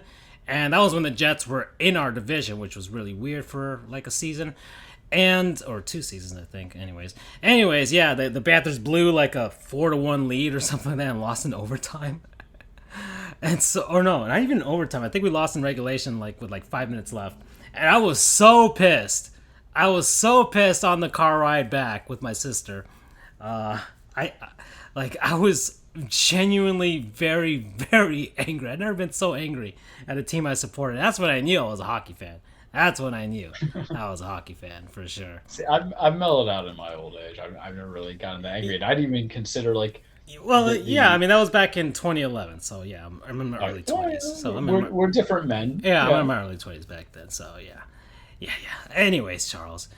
Yeah, so all right, so let's get into it. So all right, the Yankees lost in the wild card game to the Red Sox. The Cardinals lost to the Dodgers with a walk off. Like it was a good game. It was a better game than the Yankees game, but they lost to the Dodgers. And so we had these matchups. So we got the Rays versus the Red Sox. We got the White Sox versus the Astros. In the NL, we got the battle for Hank Aaron's soul between the Milwaukee Brewers and the Atlanta Braves. And then we have the classic rivalry between the Dodgers and the Giants. So let's get the Astros and the White Sox out of the way. This is the series that I watch more games of, to be honest, compared to the other ones. White Sox staved off elimination for one day, had one massive offensive outburst to get like the gentleman's sweep for the Houston Astros. They put it away today. So they just holding off the inevitable. The Astros look good, and I'm all for chaos, Charles. I'm going for it. Let's go Houston. Let's do it. I'm all for chaos. I mean, I'm all for chaos this year. I want the offseason. I want the memes. I want the Astros fans getting all up on people's faces over the offseason. As a Marlins fan, it doesn't really affect me much. It's more for the Dodgers fans and we're like the Dodgers and the Yankees fans. And I know baseball people in general, especially American League teams, would be pissed off. But I think as National League fans, we'll probably be like, in principle, what the Astros did in 2017, they can go F themselves. But at the same time, they're now an American League team, and it's like, it doesn't really affect us that much. You guys beat the Dodgers. The Dodgers are kind of being the Yankees of like the late 90s, early 2000s. Back then, like they were terrorizing the American League back then, and that's kind of what the Dodgers are doing now. So anything that helps with that, it just helps the National League. Anyways, the Astros looking good, and they're gonna be facing off against who, Charles? The betrayer. Yeah. The besmircher. Yep. The corrupter. Alex Cora. And the Red Sox. Boston. Let me take this, Raid. Let me take this from you. Yep. So, few things. I'm okay with Houston winning the World Series this year. Why? Because now we're so far removed. It's Dusty Baker. He's kind of. I can live with it. It's been 4 years, people. I can live with it. Yeah, Dusty Baker. He won a ring as a player, but he hasn't won one as a manager. You want him to get it. That's fine. I would have felt a different kind of way had it propelled itself elsewhere if it was last year. But now I don't care. Here is my thing about the Red Sox. What have I been hating on since the beginning of the season? That they, and Chaim Bloom over there, or Chaim Bloom, I don't know how to say his name. That's my actual first time I actually say his name. The guy who's overseeing the Red Sox. He, in a sneaky ways, knew they were going to hire Alex Cora, the beginner of the trash banging. Yeah. From back then. They knew they were going to bring him back. That's why they just had the stooge, or whatever the guy's name was from last year. Yeah. So you hire him back because Rob Manfred doesn't have, he might have testicles, but he doesn't have balls. Because when it was Houston, it was intense. Was Boston even investigated for their World Series win a couple years back? Of course not. Would no one even make the suggestion that someone who led to the cheating of the Astros World Series win would even propel to bring to the same way in Boston? Of course not. Would no one even bring up the coincidence that there was basically back-to-back years for Alex Cora where he was a World Series champion in some way, shape, or form for the prior year in Houston to Boston? Of course not, because we're just going to turn a blind eye. And if your eyes are blind, you can't see. You can only hear. And no one cares about hearing because seeing is believing. Ooh, look how I brought that on. Ain't planet, kids. Nice. That's how much I hate Alex Cora when I can bring out soliloquies. So we failed. We couldn't eliminate him, which I kind of knew. Garrett Cole was not playing well. Our entire pitching staff was bad. Aaron Boone just kind of went on the dice and said, hey, let's just see what happens here. Please don't bring it back, Cashman. I'll harp on that when it has to be. But It's fine. We lost. But no one was ever saying we were the better team. We were under 500 up until we got to the All-Star break, and then we pulled off some consecutive wins and still end up at the expected thing of being the wild card. Giancarlo Stanton and Mike Judge just, Aaron Judge, sorry. It was a Mike Judge made King of the Hill game, and we love King of the Hill. Basically, that's what we were doing. Aaron Judge and Giancarlo Stanton were Dale Gribbling it on an exterminator job first, and then the rest of the team was Bill Dautrave talking about back in the day greatness, and then we got bald and fat. Wow, that's good for us. If we had to retile the episode, we would say how we bring in King of the Hill references. This is why it's perfect. But to bring it more back to that, because I don't want to lose my train of thought conscious, but we lost it, we can get it, but we knew what we were, so we were expecting the 100-win team, the only 100-win team in the AL, back-to-back AL East champs, teams that were considered to be a poverty stricken franchise rise at the stakes and all their no-name winners, because the analytics. And we have great management to be able to bring out the Red Sox. I wasn't scared of the Red Sox if we had more than one game. That's the problem with the winner-take-all games. Sometimes it's just what it is. I would still hold true that if you gave me 3 games, we would have taken the series. Why? Because we recently just beat them. Yeah. I feel that if you want to talk about analytics, that was the analytics. In our analytics of how we treated the Red Sox, the series, they won the series by 1 game and outscored us by 1 run. I think the analytics work out fine for me, but we didn't get there, and I'm not going to sour grape it. But you're hoping that someone cared about the sport as much as I do to want to bring him down. And you thought it would be the Tampa Bay Rays. You thought it would work well with their story, that you could be back-to-back AL East champs, that you would have something. You were basically going to be the unsung heroes of a league of the East. You were supposed to be the forerunners because everybody's talking about the Yankees are back. Everybody's putting the highlight Red Sox. Blue Jays are going to be that World Series team. Put the spotlight on you, right? And what happens is the spotlight's put onto you and you pee your pants badly. You take 1 game, that's great. And then everything else was just outright bad playing. There was some bad call, sure, but the game that was the bad call, what happened, Francisco? It was like a ruling that made no sense. Kick the ball. And so for some people, they were like, oh, well, that's what led to it, but you lost 14-6 that game. Yeah, that doesn't matter. And I understand, the mindset of being cost of, but 14-6, that's football stats. It was not, I'm not a smart man, but the maximum amount that you can get on a Grand Slam is how many runs, Francisco? 4, not 14. Things have happened. And then you lost 6-4, and then you were down 5-0. You came back. You could have stuck it to the man. To Alex Cora, the corruptor, the besmircher, the defiler of this great sport of baseball that I hope just dies if he wins a World Series. And they tied it up, and then it was done in the 9th. And what did I tell Andrew? Poor Andrew, but he's got to get a little bit because he was talking about smack on that Twitter figure along with some other people. This is a little bit of the clapback section, but this is also a reality: is that ties mean nothing. There's no moral victories, especially in the postseason. You only get moral victories when a team was 2-14 in football, becoming 7-9, 9-7 in baseball, being bomb dwellers, at least being they're a team extra, such as Toronto.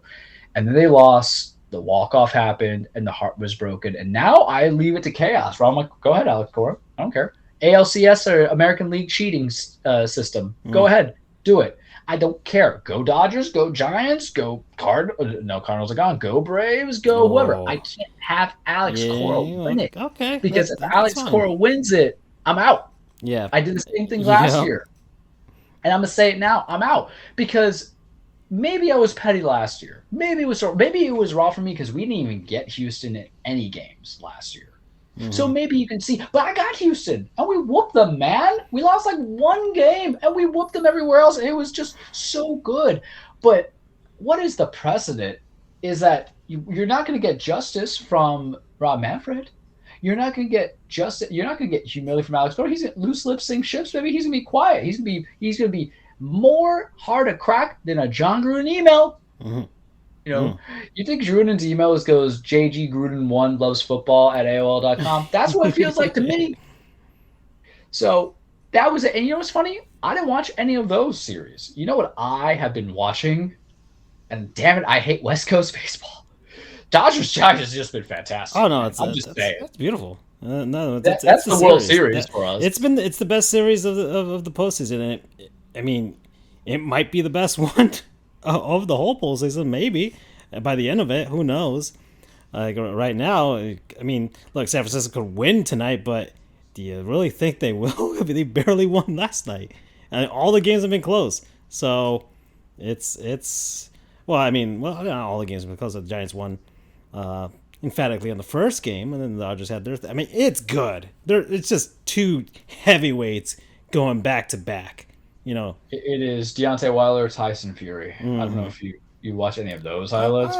Yeah, I've seen the memes. Seen the They've memes. been good. Yeah. That was a good fight too. It's just sometimes when there's a 30-pound difference, there's no coming back. Weight and power are very strongly associated in boxing. And you guys know I like my boxing. Man, it's good stuff right there. Yeah. So yeah, the Rays, they lost. They're out. It's over, and there's just so much on the line.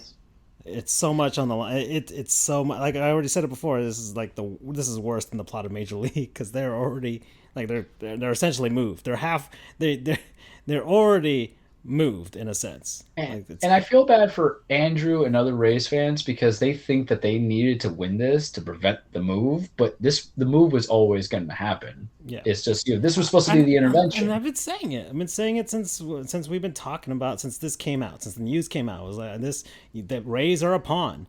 Major League Baseball either wants a brand new stadium in Tampa that they can show off and all that stuff, and have all the things and do their thing there. Or they go to Montreal, which is the bigger market. I know people in Tampa or in the Bay Area are gonna be like, "What? How is that possible?" Check the numbers. The Quebec, Montreal, all of that. It's way bigger, and it's whatever the Canadian exchange and stuff. What they can make up for it for sure with the brand new stadium in Montreal. Because look. A lot of people, there's a misconception with both the Rays and the Expos, like, oh, you guys hated baseball, you guys never supported it. People supported the Expos, right? The 1994 baseball strike ruined everything for them, and then Jeffrey Loria became their owner and really screwed everything up. So the Expos just kind of had dealt a really bad hand. They were also very good at developing players, Charles, with very little money. No, everybody forgets that sometimes. And lo and behold, the Rays are doing the same thing, and it's history repeating itself now. But yeah. Anyways, that's what's going down there. That's the baseball playoffs. Oh yeah, by the way, the Mets and the Padres fired their managers, so Jace Tingler is out from San Diego. He's no longer jacking it no more. They offered him like a position to stay in the organization, and why would you even try to? You're basically saying that you suck ass, and look, watch it, they're gonna pull off and then they're gonna bring him back once the new manager loses the locker room. I have no idea. I don't know. Alex Cora in a different fashion. I guess in a weird way, except this is just for abject failure. And can we comment on the fact that Tony La Russa and the White Sox are all overrated? Because remember, in opening day, that everybody, when Eloy Jimenez went down, it was like, "Oh, this is tragic." Their aspirations were to be very good. It's more like Cleveland just kind of gave up midseason because they're going to go into the rebuild. The Chicago White Sox, and look, this is the same opinion that I have for the Atlanta Braves. It's the fact that they're not really good. It's just that they happen to be in a very bad division, and somebody by default had to win it. So the White Sox, the Minnesota Twins sucked. Are you saying Tony La Russa is also not as brilliant of a game manager? Because Rick Renteria, we love you, Rick Renteria, please come to Miami, would have been just as successful as they were if he stayed there for another season. Yeah. So no, and the White Sox, Renteria is going to get his. He's going to get his at some point, and former Marlin too, by the way, and the White Sox weren't good, and look, the Brewers and the Braves right now 4-4. I mean, those teams are evenly matched, to be honest.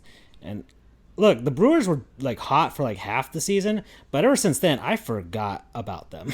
I don't know who's on their team besides Yelich. And That's also because the NL Central is just very bleh. Yeah, and yeah, so bled that by the time the season ended, the Brewers, like, it should have been like, oh, they should have easily clinched their division, but the Cardinals at some point, like, if the Cardinals had like one more week, they probably would have taken the division. Yeah. They had one more series between the two of them. Exactly. So the Hands Brewers down. just kind of like I don't know, they were on cruise control, but I just completely forgot about them. And well, we'll see what happens with this series, because if they lose, they're out. And yeah, this is my scenario. I want the worst case scenario. The Braves win the World Series for me. that's no for me. Then second would be the Red Sox, and then third would be the Dodgers. I don't want to see the Dodgers win anymore. And I'll do it for Mighty Max, but that poses a good question. He already got his World Series. He's already Hall of Famer. He's got his. But that him getting it now symbolizes why you get that star piece in a trade. Yeah. Because look what happened. Albert Pujols getting one more. Yeah. Oh yeah, that's true. Let him go off in the sunset. Yeah, that's true. Let him go off in the sunset. It would make it like the Angels, the ultimate goons. Oh man, like, it's not like he's done anything, but still. Yeah. Yeah. So there's there. So that's what's going down. Yeah. All right. So that's baseball. That's what happened. Those are the things. All right, Charles. NFL. Let's go. Let's do it. National We Football talked about it League. a little bit. We have a Henry Handy, everybody. Guys, I got two-handed. Whew. Buddy. 100. What? Well, I'm bringing up the stats. Screw this. We're gonna give real numbers. I'm not even gonna like wing it. Yeah, hold on. We played the Urban Myers. I just have in bold letters Henry Handy. we played the Jacksonville Grinders. Yeah. And it was a successful win. That's one of those things. Even though we lost to the Jets when we had injuries, we got AJ Brown back, and so I just circled the count. I'm like, all right, this is gonna be the automatic win. But Derrick Henry, 29 carries, 130 yards, 3 touchdowns. He's been on a roll, man. I love these. Because he had 150. I love these little insights the NFL has for. Keep going, and then I'll tell you all these insights that they have in the game. He had 150 yards like the prior week with 2 touchdowns. Mm-hmm. He's just been dominating. He has one bad game in the first game of the year, and then everybody's like overthinking it, and then it's just like, buddy. First game of the year with one less preseason game, by the way, everybody. With one less preseason game. And since then, he has been just destroying it. He's at 640 yards and 7 touchdowns. So I was going to save this for later at the end of the NFL statement, but I'm going to say it now. There's people who have controversial opinions of who they want to be an MVP. They want the Keebler elf, Kyler Murray. He hasn't played anybody. I'll give him the win in Jackson or in LA, sure. But you want to give him that MVP. I'm not there yet. Same thing, you want to give it to Brady. You want to give all these people when there's a quarterback league. When you think about most valuable player, you think about who that team stems from and is a force through. A lot of quarterbacks have a wide receiver or two that help them achieve that greatness. Brady has all those receivers, Mike Evans, Chris Godwin. You have Kyler Murray, who has DeAndre Hopkins, who he gets baby vessels from me. We love DeAndre Hopkins in my house. The Tennessee Titans just have Derrick Henry, and everything funnels through Derrick Henry. All things go through Derrick Henry. Derrick Henry does not throw the ball, and his greatness is not relied on receivers catching the ball. His greatness is kind of seen through O linemen to open it up, but he'll pummel through a defender that kind of try him. Like he killed Darius Leonard a couple weeks ago on a screen. I'm saying it right now because he's got 640 yards and 7 touchdowns. If this man eclipses 20 touchdowns this year, and it's a big possibility, 7 touchdowns is what a lot of running backs end the season with or less. And he's already got close to 1,000 yards. So if he finishes it with more than 1,500 yards, which is possible, I'm just being nice and reducing it, and 20 touchdowns, give him the MVP. I don't care. Who's the last? Last time was Adrian Peterson when he broke 2,000 yards in 2012. Okay. And Derrick Henry broke it last year. And the year prior to that, 2006, when LT had 28 touchdowns last year. Yeah. So tell me why. And here's the thing: Adrian Peterson's Vikings, they didn't go to the playoffs. They were 8-8. LT, I think, went 13-3. So maybe I'll go there. But we're getting that division. The entire AFC South is just trash. So explain to me Why it can't be Derrick Henry to be MVP, Francisco, if he comes close to breaking 2,000, does break 2,000, and then breaks 20 touchdowns, when it is clear that Ryan Tannehill is just taking the backseat and he is just basically smartly Brad Johnsoning this game to bring back a John Gruden callback. Yeah. That is my controversial take, because I know it's a quarterback league. That's what the whole Offensive Player of the Year is for. You can't give Derrick Henry Offensive Player of the Year. Yeah, he can have the rushing title, but at this point, it's just not even fair anymore, because all he does is win the rushing title 2 years in a row. Mm-hmm. Go for the MVP. Yeah. Do it. I mean, if he, so that's my gift. That's why he's getting the Henry handy, but he's also getting like the most monumental. I mean, there's just so much stuff. There's Derrick Henry had his 5th career game with 130 plus rush yards and 3+ touchdowns. I mean, come on now. You got Derrick Henry scoring the 4th quarter, was his 14th rush touchdown and 11 career games versus the Jaguars, which is the most by any player in NFL history. Derrick Henry has surpassed his own record, 672 in 2020, for the most scrimmage yards to the first 5 games of a season in Titans/Oilers history. He's joined Hall of Famer Earl Campbell with 69, very nice, as the only players in Houston, Tennessee history with 60+ rush touchdowns in their first 6 seasons. I mean, my goodness gracious, Charles. Tell me why he's not going to be MVP if he breaks all the records. Why? Because it's rigged, and everything's rigged in the NFL.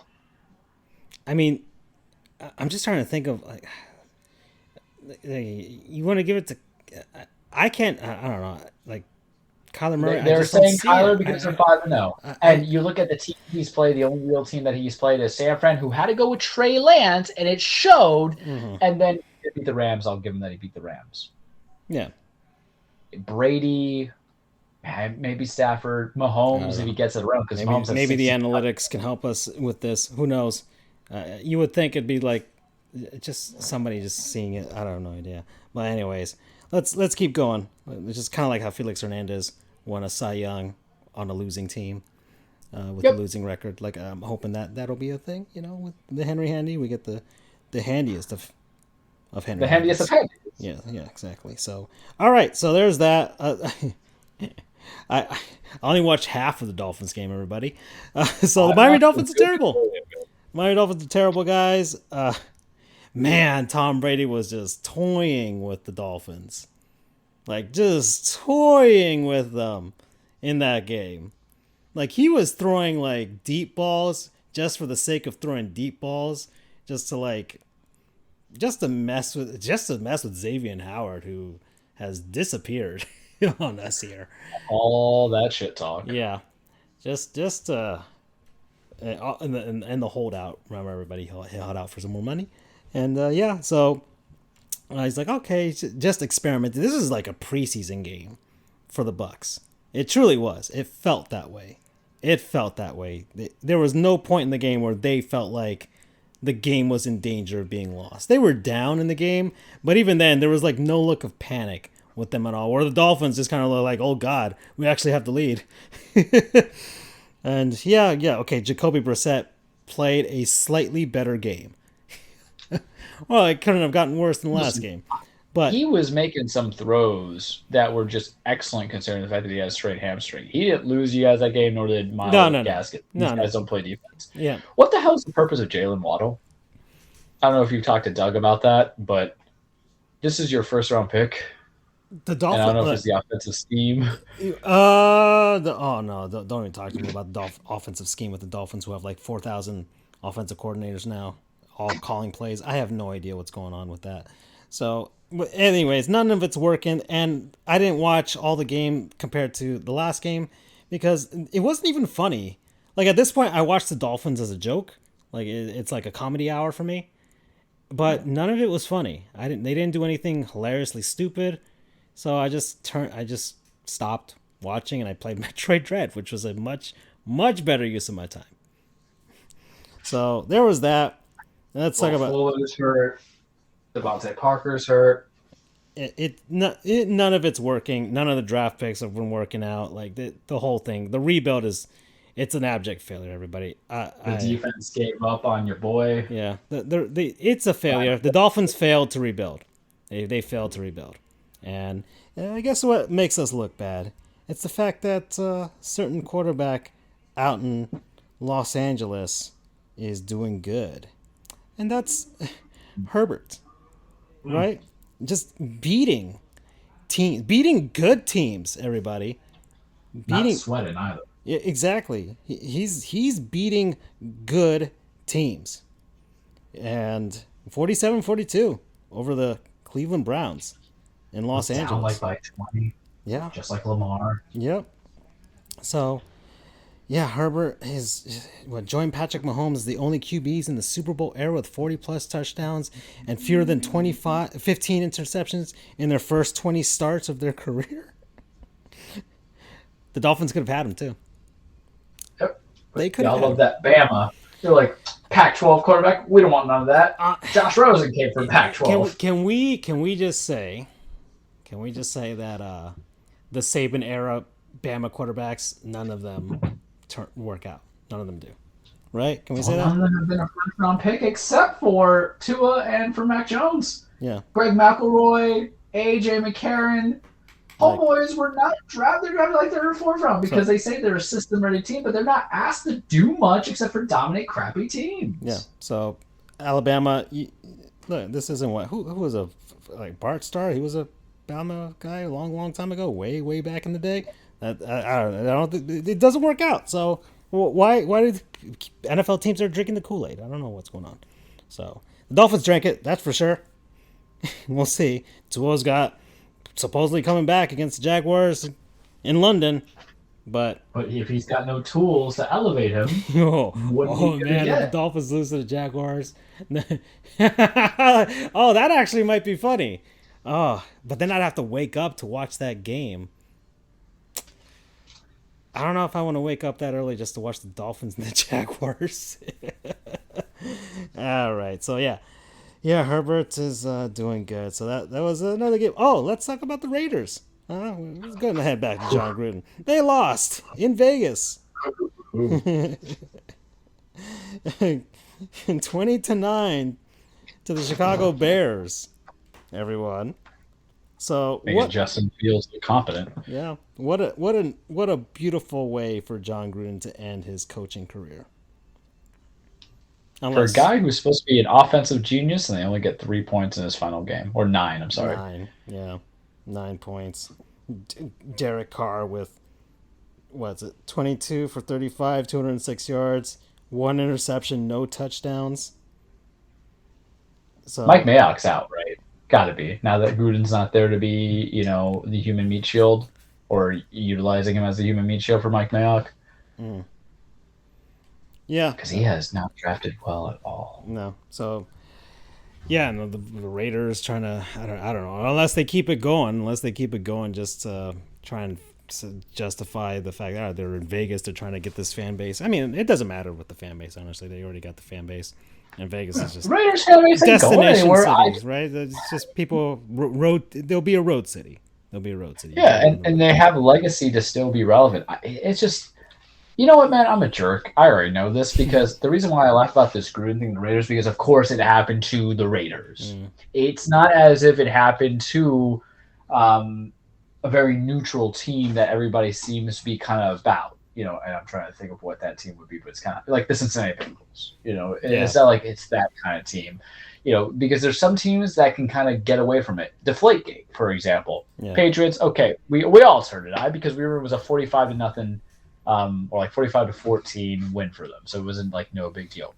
But it happened to the Raiders, who is known for having an abrasive owner that everybody only loves him now because he's been dead for 10 years, but no one could stand Al Davis when he was alive. Right. Unpopular opinion, that is true. The fact that they would just get the problem cases. Tom Cable was known for punching his assistant in the jaw straight up. Hiring Mike Mayock, whose biggest claim to fame was not having any managerial experience, but being the guy who you listen to on fantasy football. Mm. And then now they get back John Gruden. And then the other thing they want to be known as Mark Davis's ass backwards haircut. Yeah. What the hell? Can we just finally talk about the guy looks like a stand-in for a pop figurine with that hairdo. I can't get behind it. It's just so bad. It's because I'm a little vain. I take care of my hair because I know one day it might leave me. My grandfather's 91 years old today, so he's got good hair. I don't want my hair to be like Mark Davis. I want my hair to be like Grandpa. Yeah. Oh, okay. So let's keep. Let's see. Oh yeah, it's the Raiders. They lost. That's the way John Gruden's career ends. The Minnesota Vikings beat the Detroit Lions. Oh. So, 54-yard game-winning field goal for them. And Campbell almost crying. Did you hear about that? Did you see that? No, I didn't see. He's literally in tears about to, cry. And this is the man who he wasn't my cup of tea when he was hired because he's like, we're going to bite them at the knees. He's that guy. And then it turns out, now he's about to cry. I feel like Tom Hanks is so crying baseball because he's feeling emotional because his team lived down. I'm like, you knew what you were signing for. This is the Detroit rebuilt Lions. Yeah. And, I don't think people are going to feel that sympathetic because what happened was they had the lead and then the final 45 seconds occurred. Yeah, exactly. But yeah, that's right. They're winless still, so they're definitely tanking. A glorious tank that they have there. The LA Rams beat the Seahawks, so Charles is happy. All right, real quick, hate train. Yep, we're back on the hate train, everybody. Well, it's all season long. Remember, my dislike of Aaron Rodgers and the Packers is going on the back end. It is going straight to Seattle. Why? Because of the cheating that was happening when we had to play them, and it was a safety. They didn't want to call it safety and all that other stuff. So the greatest thing has happened. Russell Wilson broke his finger. He is out for 4 to 6 weeks. We are getting Geno Smith. Good for Geno Smith for still being around. He's stuck around. He's stuck around. He's getting a chance, but this is great. Paid. This is great. Forget your franchise, Seattle. You're more known and noticeable for, what you missed instead of what you could do. You're known for losing a Super Bowl instead of the one that you actually won. Your quarterback is married to, Sierra, who had to be with Future, and that's concerning. And, DK Metcalf, you only one run route. I would not say that's his face because you beat the shit out of me. Tyler Lockett, you could suck it. You helped me lose in fantasy football when I was playing against you. I hold those grinds. Richard Sherman's going to go win a title in Tampa. Y'all ain't nothing. Love it. All right, Seattle. Yeah, in Seattle, you know what? Just look forward to your new hockey team. They play tonight, right? Oh, well, the Lightning are losing 2-0 to the Penguins, so that's good for the Panthers. This is not Andrew's year. Think about it. What if it went from high hopes for the Rays and then high hopes? Maybe it's the sports gods for the way he just bandwagon on the Buccaneers as soon as they won the Super Bowl. I'm not saying it, but you said it, because I have any other 29 other teams. Look, I'm just a miserable Miami sports fan, so I'm the one who texted Doug, and I showed you guys our text message thread, which wasn't as long this time with the Dolphins game. That the Dolphins should be the one to move to Montreal more than anyone. Anyways, yeah. So Seahawks. So that was that part of the hate train. Let's see, tank ball between the Falcons and the Jets, 27-20 between those two teams. The Saints beat the football team out in Landover, not DC, but Landover, Maryland. Patriots beat the Texans. It didn't look like that was going to happen. Poor Davis Mills. Yeah, but that didn't happen. The Patriots actually won. Yeah. The hate train isn't stopping in Green Bay right now because they barely beat the Cincinnati Bengals. But they're trash. Yeah. But hey, man, the Bengals are trying. Look, someone has to win the NFC North. Trying. Okay? They are trying. They really are trying. Yeah. Jamar Chase. That's the problem with y'all Twitter finger people out there. You're saying Jamar Chase because he drops balls in preseason. Ain't gonna be nothing. Guy has like 600 yards. Where's the talk now? He's obviously loved by Joe Burrow as a rookie. I almost said Wookie. As a rookie, when you have established guys like Tyler Higbee and Tyler Boyd on there. Right now, he has 456 yards and 5 touchdowns. 5 touchdowns. That's a lot. We're 5 games into the season. What could the potential be? I'm defending Jamar Chase against the Twitter people on the internet. Good for you, Jamar Chase. Good for you, Joe Burrow. Stop making mistakes, though. Okay. Steelers actually won a game. They won over the Broncos, but the Broncos are the Broncos. So, yeah. Eagles Like I hopped off of the Carolina Panthers bandwagon just in time because Yeah, Sam Darnold's imploding. yeah, so yeah, they lost to the Eagles. There you go. And you know what's funny? I said Jalen Hurts in it, and then he wins again. I'm like, damn it. Yeah. And we already mentioned the aforementioned Arizona Cardinals. The Cowboys destroyed the Giants. There that happened. Hey. The Bills looking good against Kansas City. Nope. I'm not buying into Charles it. not buying into it yet. It's Nope. just regular season, huh? Let me. When that was my. Yeah. Go ahead. That was my thing, and that was my thing when I told you. I mean, regular yes, season. It looked good. I watched that happens game. When it matters, right? Yeah, one of my best friends is a Bills fan, and he's going to hate me if he ever listens to the show. But let me give to you the Bills' schedule, whom they played. I watched that game, and what happened was if the defense is bad for Kansas City, but if Patrick Mahomes had receivers not named Tyreek Hill, not dropping, and he dropped the ball too, coming around to it, and then that interception that was returned, it was just kind of fleecing out. It was just the offense letting Patrick Mahomes out. Maybe it's because I'm a Patrick Mahomes lover boy. Maybe it is. But I'm going to give you the Buffalo Bills teams that they've played because it's the same way of Arizona Cardinals. It's the first half of the season. It's good to be 4-1. Sure, you want to be 4-1, and I want to know why there's music playing in the background. 1 second, kids. Hopefully no one hears that. I don't know. I don't hear nothing. Okay. Well, I'm just going to read it down some names. So they lost to the Steelers. They beat the Dolphins 35-0. Yeah, that doesn't matter. When they didn't have Tua. They beat Washington. Well, it doesn't really matter if we had Tua or not, I don't think. No, it doesn't, but it's still a point. They beat Washington 43-21 with Taylor Heineke. They beat the Texans 40-0 with Davis Mills, and they just beat the Chiefs on I'm not going to give you as a valid win. And then you play us Monday. Beat us Monday. Maybe it changes, Here we kids, go. but I'm not going to ride that bandwagon. Here we go. I'm not going to acknowledge you the way I acknowledge Roman Reigns as my tribal chief. It's Buffalo. You went to 4 straight Super Bowls going to win. That's what you're getting at now. Be like the Tampa Bay Rays and just believe your own hype. And finally, yesterday's game, the Ravens over the Colts. So good. Yeah. So good.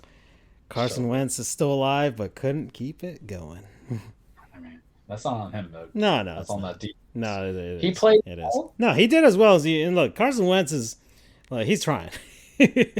He's trying to keep that career going, right? I don't know, maybe I don't know, maybe a little Kurt Warner, right? Where it's like 5 years from now, he's gonna just be amazing again. maybe that's the journey for him. Maybe that'll be it. But yeah. So there we go. All right. So let's see where we are on time. Actually, we're actually much on time. Well, Andrew's not here, so we normally talk about college football. But we're just gonna point out some stuff that happened. Went down. Bama went down, so that was good. Yeah. So Bama, to Jimbo, of all people. Yeah, to Jimbo. Texas A&M, so down goes Bama. So that was good. Georgia's number 1 now because they're they're let's see. Nebraska lost to Michigan because of a fumble that cost them the game. So so close, but yet so far, huh? Nebraska. It's just the way it's been. Oklahoma beating Texas. Last second drive. That was actually pretty cool. That was pretty good. Over the Cotton Bowl. 21-point lead. Yeah. They screw it up. Yeah. So there's that. Red River Robbery. Penn State lost to Iowa and they stormed the field, even though Iowa was the higher ranked team. So Trash. Boise State upset BYU. So there's that. And then good game between Arkansas and Ole Miss. 1 point difference there. Was it 52-51 or something like that? So yeah. Yeah. FSU won. They beat Mac Brown and their overrated selves. Yeah, well, there you go. Yeah, Forrest actually won. So there's that. I don't know what the heck happened to theirs. Their Canes didn't play, right? No, they were off by week. Yeah. But this is what I will say about the Canes. Really quickly, because this is part of my clapback segment. It would have been a full segment if Andrew was here. So there was a lot of hate and heated people in the internet when obviously we missed the winning field goal kick. And even our good buddy Brendan Rourke and Andrew, I feel like I was getting kind of ganged up here about saying that Miami, and a lot of people say Miami has been the most overrated program the last 10, 50 years. And I'm just sitting there in disbelief because, one, we actually got a number one week. I think 2 weeks we were number one. So don't hate us because we got there. We don't make the polls. It just happened. But how dare they say that we have been the most overrated program for the last 10 years? Well, I'm going to give you 2 college football programs, Francisco, that would fulfill the whole overrated thing. And I don't know how everybody determines overrated, but I look at overrated as hype, ranking, and can you win the big one? Because it's college football. So a lot of us are playing for the Tostito Bowl, man. Michigan. Michigan's a good one. Michigan's the third one. There you go. I'll give you the 2 of them. And one that proved my point this weekend. They both proved my point this weekend. Texas and Penn State. Texas and Penn State. Texas, who, when Mac Brown left, hires Charlie Strong. He gets fired out within like 2 seasons because they don't want, black coach leading in Texas, apparently. That's what my belief. And they get Tom Harriman coming from Texas. Can't go from it. And they go to Steve Sarkisian. And then you got Penn State. What's Penn State done? You had Joe Pop. You had a ragtag Joe Lombardi. Or Vince Lombardi. I'm saying it. What have they done in years? And then you have Bill O'Brien. And then you have Penn State, because of the things that went down, with the. I'll give you cumulative because they've been good with Franklin. But what you got? Yeah. So you're gonna say the U has been the most overrated program? What? I wouldn't even say the U is overrated with regard. That's what people put on there. Even your boy. I would just think Canes fan overrate the U program. That's all. Those are the only people the people down here in South Florida. The way you if you listen to local sports radio and stuff like that, and look on Twitter, like Canes fans. Canes fans are always overrating themselves because every year they think the U is back, and it never is, and it never will be. But yeah, I can't say that Miami's the most overrated. The body of work isn't there compared to what you have with like Michigan or anything like that. I wouldn't say. And Michigan's gonna fall. They're gonna. I think you could make an argument that 1 or 2 seasons of the last decade, let's say. You could say that the U was overrated those particular seasons, and by the way, and that was clearly proven because they would basically fall apart at the end of those seasons and lose their bowl games. So it was proven, but I can't say they were completely overrated. Unlike the Charles's mustache mask that you can get on our TeePublic page, that's not overrated at all. That's not overrated at all. That mustache mask is pure Bama. You can't grow out your own facial hair. You can't because you have to go court like me. Use my face. Utilize it. That's almost the beginning of my Latin revolutionary facial hair. Maybe we'll develop my Bob's Burgers mustache or my cop mustache. All right. So yeah. Okay. Well, Charles, we're getting there. So let's head on over. Let's get to that cage, shall we? Whew, whew, whew. Welcome everybody to your weekly Truplex, The Cage with Charles. Full disclaimer, wrestling is not fake. It is scripted. It is a staged fight. It is a story about men and women chasing championships, beating the holy hell out of each other, trying to establish and cement their legacy in life, and then just getting that good old money. And this is kind of the quiet time a little bit in wrestling. We had kind of talked about it last week, but we're waiting and building. So this might be probably one of the shorter cages out there unless I do a highlight of a wrestler. But taking it from the top, Impact. I think I told you last week in text because it was announced and then I'll bring it into it. Why are there ugly championships? That happens. But why are there dumb names to championships? It's a harder question. I can live with an ugly looking title. I can't live with an ugly name title. Impact released their new championship because they have their streaming platform, Impact Plus. There's things that they want out of it. So they released a new championship. Now, their single titles are the Impact Championship. Their other title is the X Division Championship. But they released the Digital Media Championship last week. What? Digital Media Championship. And obviously you want to portray that in some fashion to get people to look at you from the Twitch views. Yeah, but it just sounds like sounds like a very corny award given at like a conference for digital media marketers. Somewhere in like Spokane, Washington or something. And it's just one of those things of how could we have made this work? How could we have made this better? How could we have made it relevant to the plot of what we're doing? You can't call it the Internet Championship, but you got to give it something. I remember people were calling the WWE Championship or the secondary championship the Universal Championship as a bad name, or the TNT Championship's bad to me. We're going to talk about that because apparently that's the running theme of dumb title names and dumb titles. But I don't get it. And the championship looks fine. But the digital media championship, it just feels like a placeholder. It seems like something that we would just kind of make if we made a Sports Goofs title. Like if that's the actual looking championship, that looks like a fighting belt. It looks like a title from the UFC. But I can't get behind it. So they're going to be doing a tournament. They're going to decide, and they're going to crown your digital media impact champion. It reminds me a lot of when they did the King of the Hill title and then the Grand Slam championship from back in the day. I don't know if it's smart risk. Yeah, that's all I can tell you. Good luck to whoever wins it. Good luck trying to establish that. Have fun. I got nothing on that one. Bringing on over New Japan because I think we'll focus on bad titles, but New Japan still continuing with the G1 Climax. We still have Kota Ibushi kind of leading the way. I still think it's going to be Zack Sabre who's going to get it. I heard his match was fantastic with a couple of people that he's had. I didn't catch up with today, so I don't know what the updated rankings are, but my prediction is just go all the way with Zack Sabre. I think him and Shingo Takagi would have a banger of a match. I think it brings in more of a focus to Suzuki Gun, which is the stable that Minoru Suzuki is leading, but he's over in AEW doing some weird stuff going against Jon Moxley and apparently Daniel Bryan. Bryan Danielson, more to talk about that soon. It hasn't been as enthralling to me as it has in the past. I think that's just because you don't have like that international flavor that I want out of it, because remember the whole concept of the G1 Climax is you have this basic round robin tournament, person with the most points who win out of the A block and B block finals go against each other, and then whoever wins that gets a title shot at the next event against the current champion, which would be Shingo Takagi. Right now, Kota Ibushi is leading with 12 points, 6 wins, 2 losses. Over on the A block and the B block, it's Jeff Cobb, who has 14 points. He's 7-0.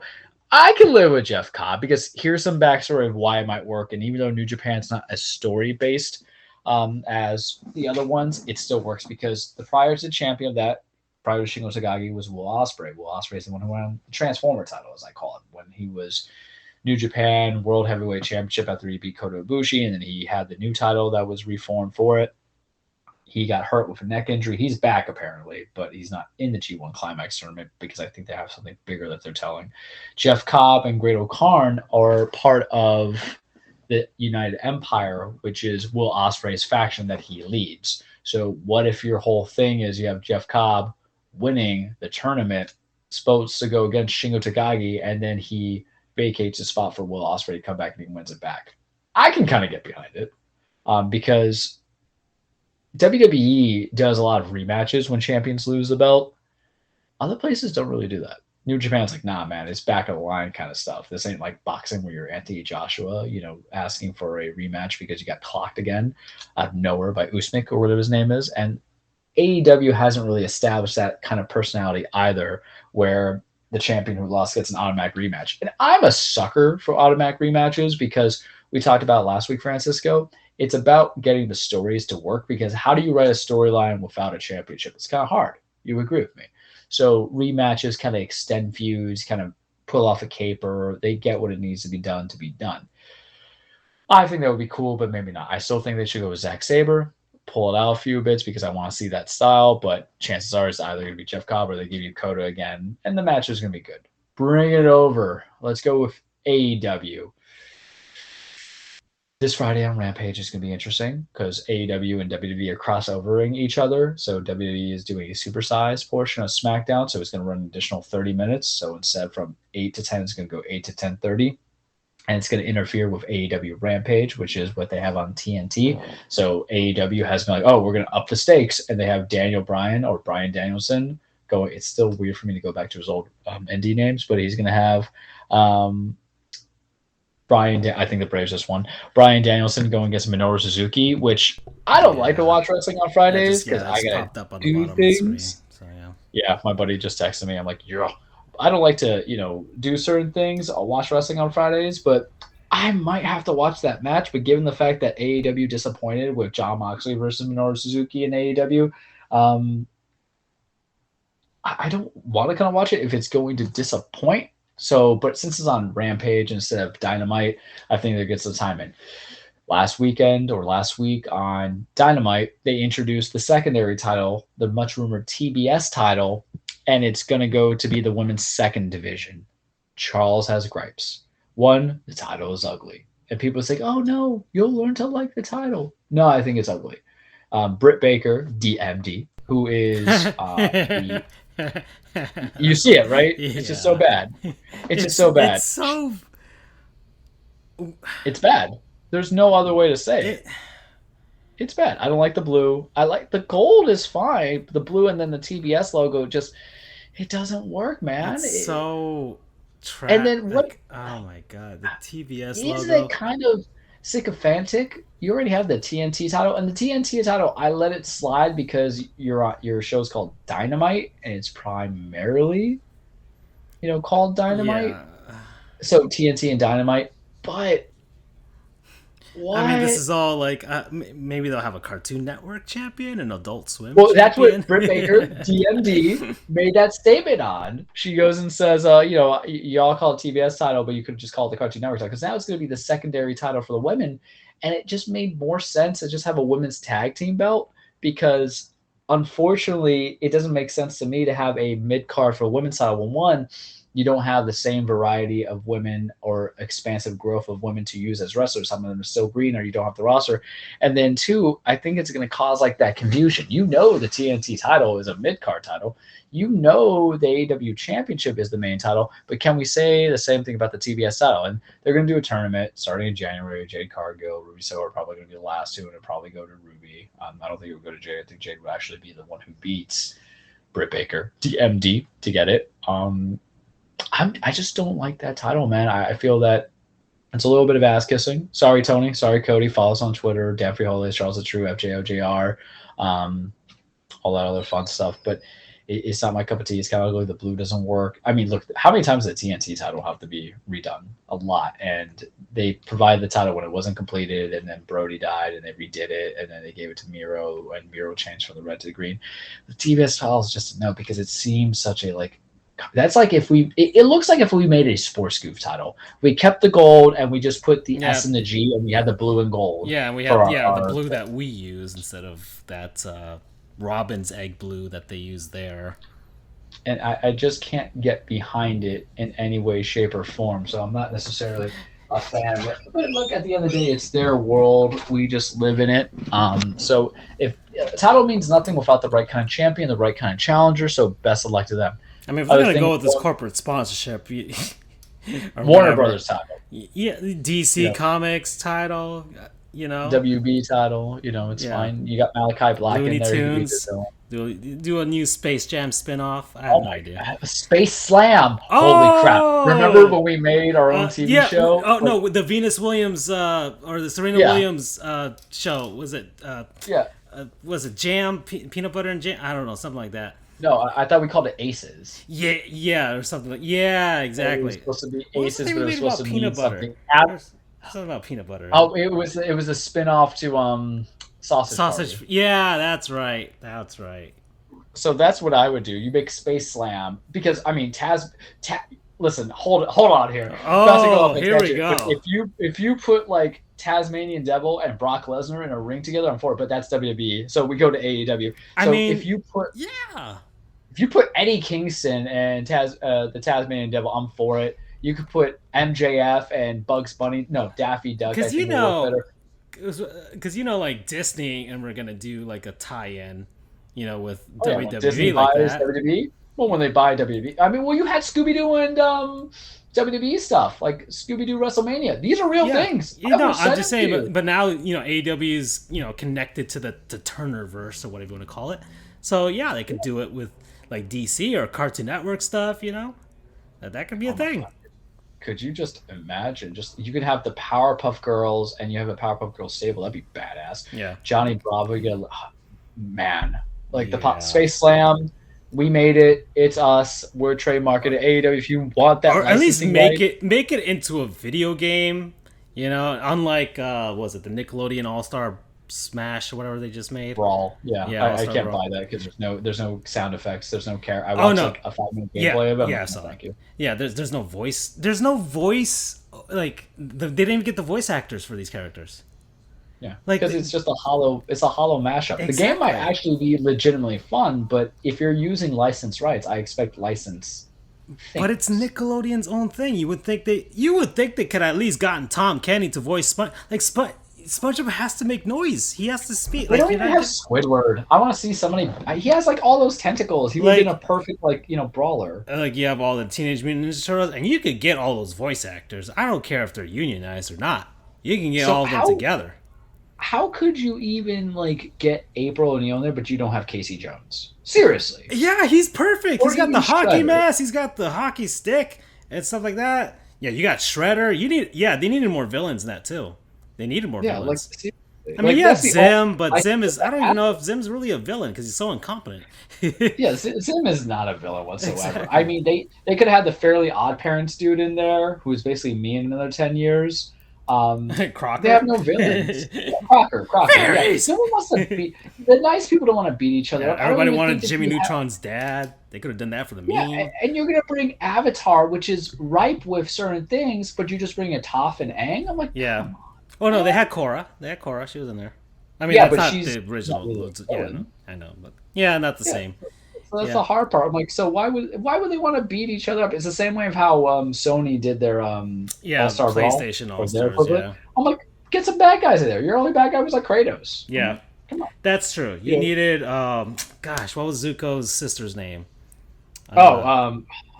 Oh God. It started with a Z, right? Azula. Yeah, they should have had her. Like she was badass. No, because everybody wanted to be Azula because Azula was like straight up badass. Yeah, exactly. Could have been that. We Yeah, Azula. loved- There you go, we BU. loved- He's listening. Yeah, he gets it. Yeah. Yeah, we could have had her. We had Nigel Thornberry. That was nice, but he doesn't even say smashing. Yeah. Well, right. But like, who else? It's just tough because there's not a lot of people. I mean, but you had Ren and they got Stimpy. Reptar in there, right? Yeah, Reptar was in there because that's like the only legitimate. Really, after Smash Brothers, really anybody can be made into a fighter at this point. Yeah. So they could have done something with I it. mean, you could have had. You know where they But messed I don't up think on? they Was wanted to because be like people Disney owned beating up on babies. That's probably what it was. I mean, there's a certain people that will want to maybe punch Chucky Finster in the face. I'm just saying. Yeah, get a swift nunchuck to the side of the head by Michelangelo. That would have been funny to see. Yeah, I mean, but you could have Shredder, you could have Krang, you just bled out the resources that you had. You could have Danny Phantom. He had villains. I never watched the show, but I know he had villains. Yeah. You know, They needed what was some iconic fighters. Like Cartoon Network has already done this, by the way. They've already done their own version of Smash Bros. they've done that. Came out like on like the Xbox 360 and like the Wii or whatever, but no, the PS3. Sorry, I don't think it came out on the Wii. That was like a long time ago. But they had the like problem is with fighting games, everybody's game for it. Yeah. Like, I'll play any kind of fighting game if the mechanics are good and it's not cheap. yeah. And at least that one had like a story mode and stuff like that. Like the ending, like the final character you unlock was Captain Planet. That was a nice nod. It was I've seen the cutscenes from that. It's pretty fun. But this one felt so lifeless. It's like you guys had the opportunity for the PS3 or PS5 or 4 and Xbox owners to have a little something. But whatever. Okay. Oh man, that was a massive tangent. But back to the cage. So hit me up. See, that could be the TBS belt could have appeared in. And the game you're talking about is Cartoon Network Battle Crashers because I'm on my Yeah, there we Switch, go. so I went on it to see what they had, Yeah. and it's $249 right now There you on go. the eShop. So me, I'm like, $249 is not a lot of money. Yeah. I watch me some Adventure Time. Come along with me and Butterflies and Bees. So. Bringing it back, so AEW, they're gonna have that Rampage match. Brian Danielson, so tough because he's originally Daniel Bryan and he's not Daniel Bryan anymore. It's Brian Danielson gets Minoru Suzuki. I'll watch. Hangman Page is back. He was the Joker in the casino. I almost call it Casino Royale match because I'm thinking of James Bond, but the casino ladder match where whoever wins gets a future title shot. He's gonna be getting that Kenny Omega. The question is, are you gonna get him at Revolution? Or are they gonna wait it out? But I'm excited because they stalled it a little bit. He left. He was gone for a bit. Now he's back. So Charles is very happy. WWE Crown Jewel is next week. Yeah, next week is on the 21st, I believe. Roman Reigns, Brock Lesnar. We're not going to talk about fully about the Crown Jewel yet for the sake of time and also because the card's not fully developed. But it might be a banger. I might actually watch it. And the Saudi shows are ass half the time. But right now you have Brock versus Roman. We acknowledge Roman. You have Big E defending his title on the main stage against Drew McIntyre. Yeah. You have Goldberg and Bobby Lashley in no holds bar match, which Bobby's going to lose and is going to make me super angry. You have AJ and Amos versus RK Bro for the Raw tag titles. So there might be other matches in there, but you also have the return of the King of the Ring and the Queen of the Ring. So the whole thing back in the day, King of the Ring was basically what would propel somebody from being the mid-card to relevancy. The last King of the Ring they had led to Baron Corbin becoming King Corbin, and he recently lost that King crown to Shinsuke Nakamura, who's not even wearing it. Now he abdicated the kingship to go do his own thing, and they'll use it here. We won't talk about competitors yet because I guess we could to a degree. You have Sami Zayn, who advanced against Rey Mysterio. You have Finn Balor beating Cesaro. Ooh, they pulled the trigger on that too early. I thought they would have been good semifinals. And then you have Xavier Woods and Jinder Mahal going against each other in the finals. That's going to lead to the Crown Jewel one. I'm all for King Jinder because I think that heel heat would be excellent because it's a good way to build him back. Even though people want Xavier Woods to win it, it doesn't fit for me. You're still part of the New Day. I know you want the King of the Ring, but no. Some of the best King of the Rings out there. Steve Austin 316. That's where it came from. Triple H was a King of the Ring. Owen Hart, the King of Hearts, the Black Heart. We love Owen Hart. Bret Hart was a King of the Ring. King of the Ring has some good propelling. It doesn't mean you're an automatic world champion, but it's a good way to kind of build that storyline. They fumbled that for the last couple of years because they make it into a moniker too much, like King Barrett. King Booker was the last famous one in my head because he did get a world championship to it. And then, of course, you have the Macho King, Randy Savage, King Mabel also. But maybe they're doing something. I don't like the idea that's going to be Finn Balor is probably going to win it. He's already the prince, and now he's going to put as the king. Poor Finn's trying to come back from that questionable decision-making at Extreme Rules. Still a good match. Him and Sami Zayn should be fire. But I can live with Finn Balor versus Jinder Mahal with Jinder winning because it's all about that heat, and a good heel has the best heat on him. Then they have the Queen of the Ring. I'm going to save my breath on this one. If it's not Shayna Baszler who wins it, I don't want none of it. She's already the Queen of Spades. Verify it. Let her go on SmackDown, be a champ, choke out Becky Lynch, win that championship, and become a monster. Let her be who she needs to be. There's other competitors. Her and Doudrop are probably going to go into Australia. That's right. Doudrop's a wrestler. It's used to be Piper Niven, but Vince changes names. There's probably more to come in there. I haven't looked into the Queen's Crown tournament, but I'm already biased. What can I say? But I'm interested in Saudi, man. I'm interested in the Crown Jewel, and usually it's just a cheap gift. Oh, there's the bracket. Okay, I'll look at the bracket real quick. Zelina Vega beat Toni Storm. That was a bad decision. Carmella beat Liv Morgan. That was a bad decision. So, I mean, Carmella versus Shayna? Sure, but it makes me feel like Doudrop's going to win, and Vince likes his character. So, Doudrop, Carmella. I don't know. I just think you should just give it to Shayna and just let her just outright destroy it. Wreck it. But it'll be interesting that comes what happens. Right now, NXT is going to have the North American title match on as my dogs bark when I talk about important things. Isaiah Swerve Scott will finally be defending his North American championship against Santos Escobar of Legado de Fantasma, who I like. I like both of them. You know, one's a leader of Hit Row, one's a leader of Legado. What's important to note is that Isaiah was drafted to SmackDown, buddy. So that means your North American champion was drafted to SmackDown. Which the problem is, it just tells us that Santos Escobar is going to win that title. So it kind of takes the suspense. But that's probably what I'm going to watch if it's the main event tonight. Besides that, it'll be very interesting where they come into, but we'll talk more next week when we get some results because this is the problem with wrestling, man. You get me on a Tuesday, but then I got a Monday wrestling, I got a Tuesday wrestling, I got a Wednesday wrestling, and I got a Friday wrestling. What am I supposed to do with my life, Francisco? It's very tough, but that's all I got for you this week on The Cage. Yeah. Well, we'll see what happens with our schedule moving forward. So we're gonna. Andrew's got some things he's gonna be doing. So we're trying to accommodate him and see if we can find a different day for our schedule. So that's a heads up for next time. But if not, you missed the show. We got the podcast version of it. Find that on our website, on the various podcast apps. We're pretty much on everything, so you can find us everywhere. But yeah, that's it for everyone. Final look at the score crawl right here. So yeah, the Astros have moved on. The Atlanta Braves have moved on. Dodgers are up 1-0 on the Giants. And the Pens are still up 2-0 on the Lightning, heading into the third period. And later tonight, Vegas versus Seattle. I will watch that. I will watch that while I edit this show and finally get back into hockey. Hopefully the Penguins are getting all of their winning out of the way tonight, because their next game is against the Panthers later on this week. Yeah, hockey, it's back. Feel it. Feel the thunder. Feel the ice. Right, the coolest game on earth. I think that was their motto back in the late 90s. So yeah, I'm excited, Charles. I'm excited. I really am. People think the Panthers might win the Stanley Cup, and I'm scared.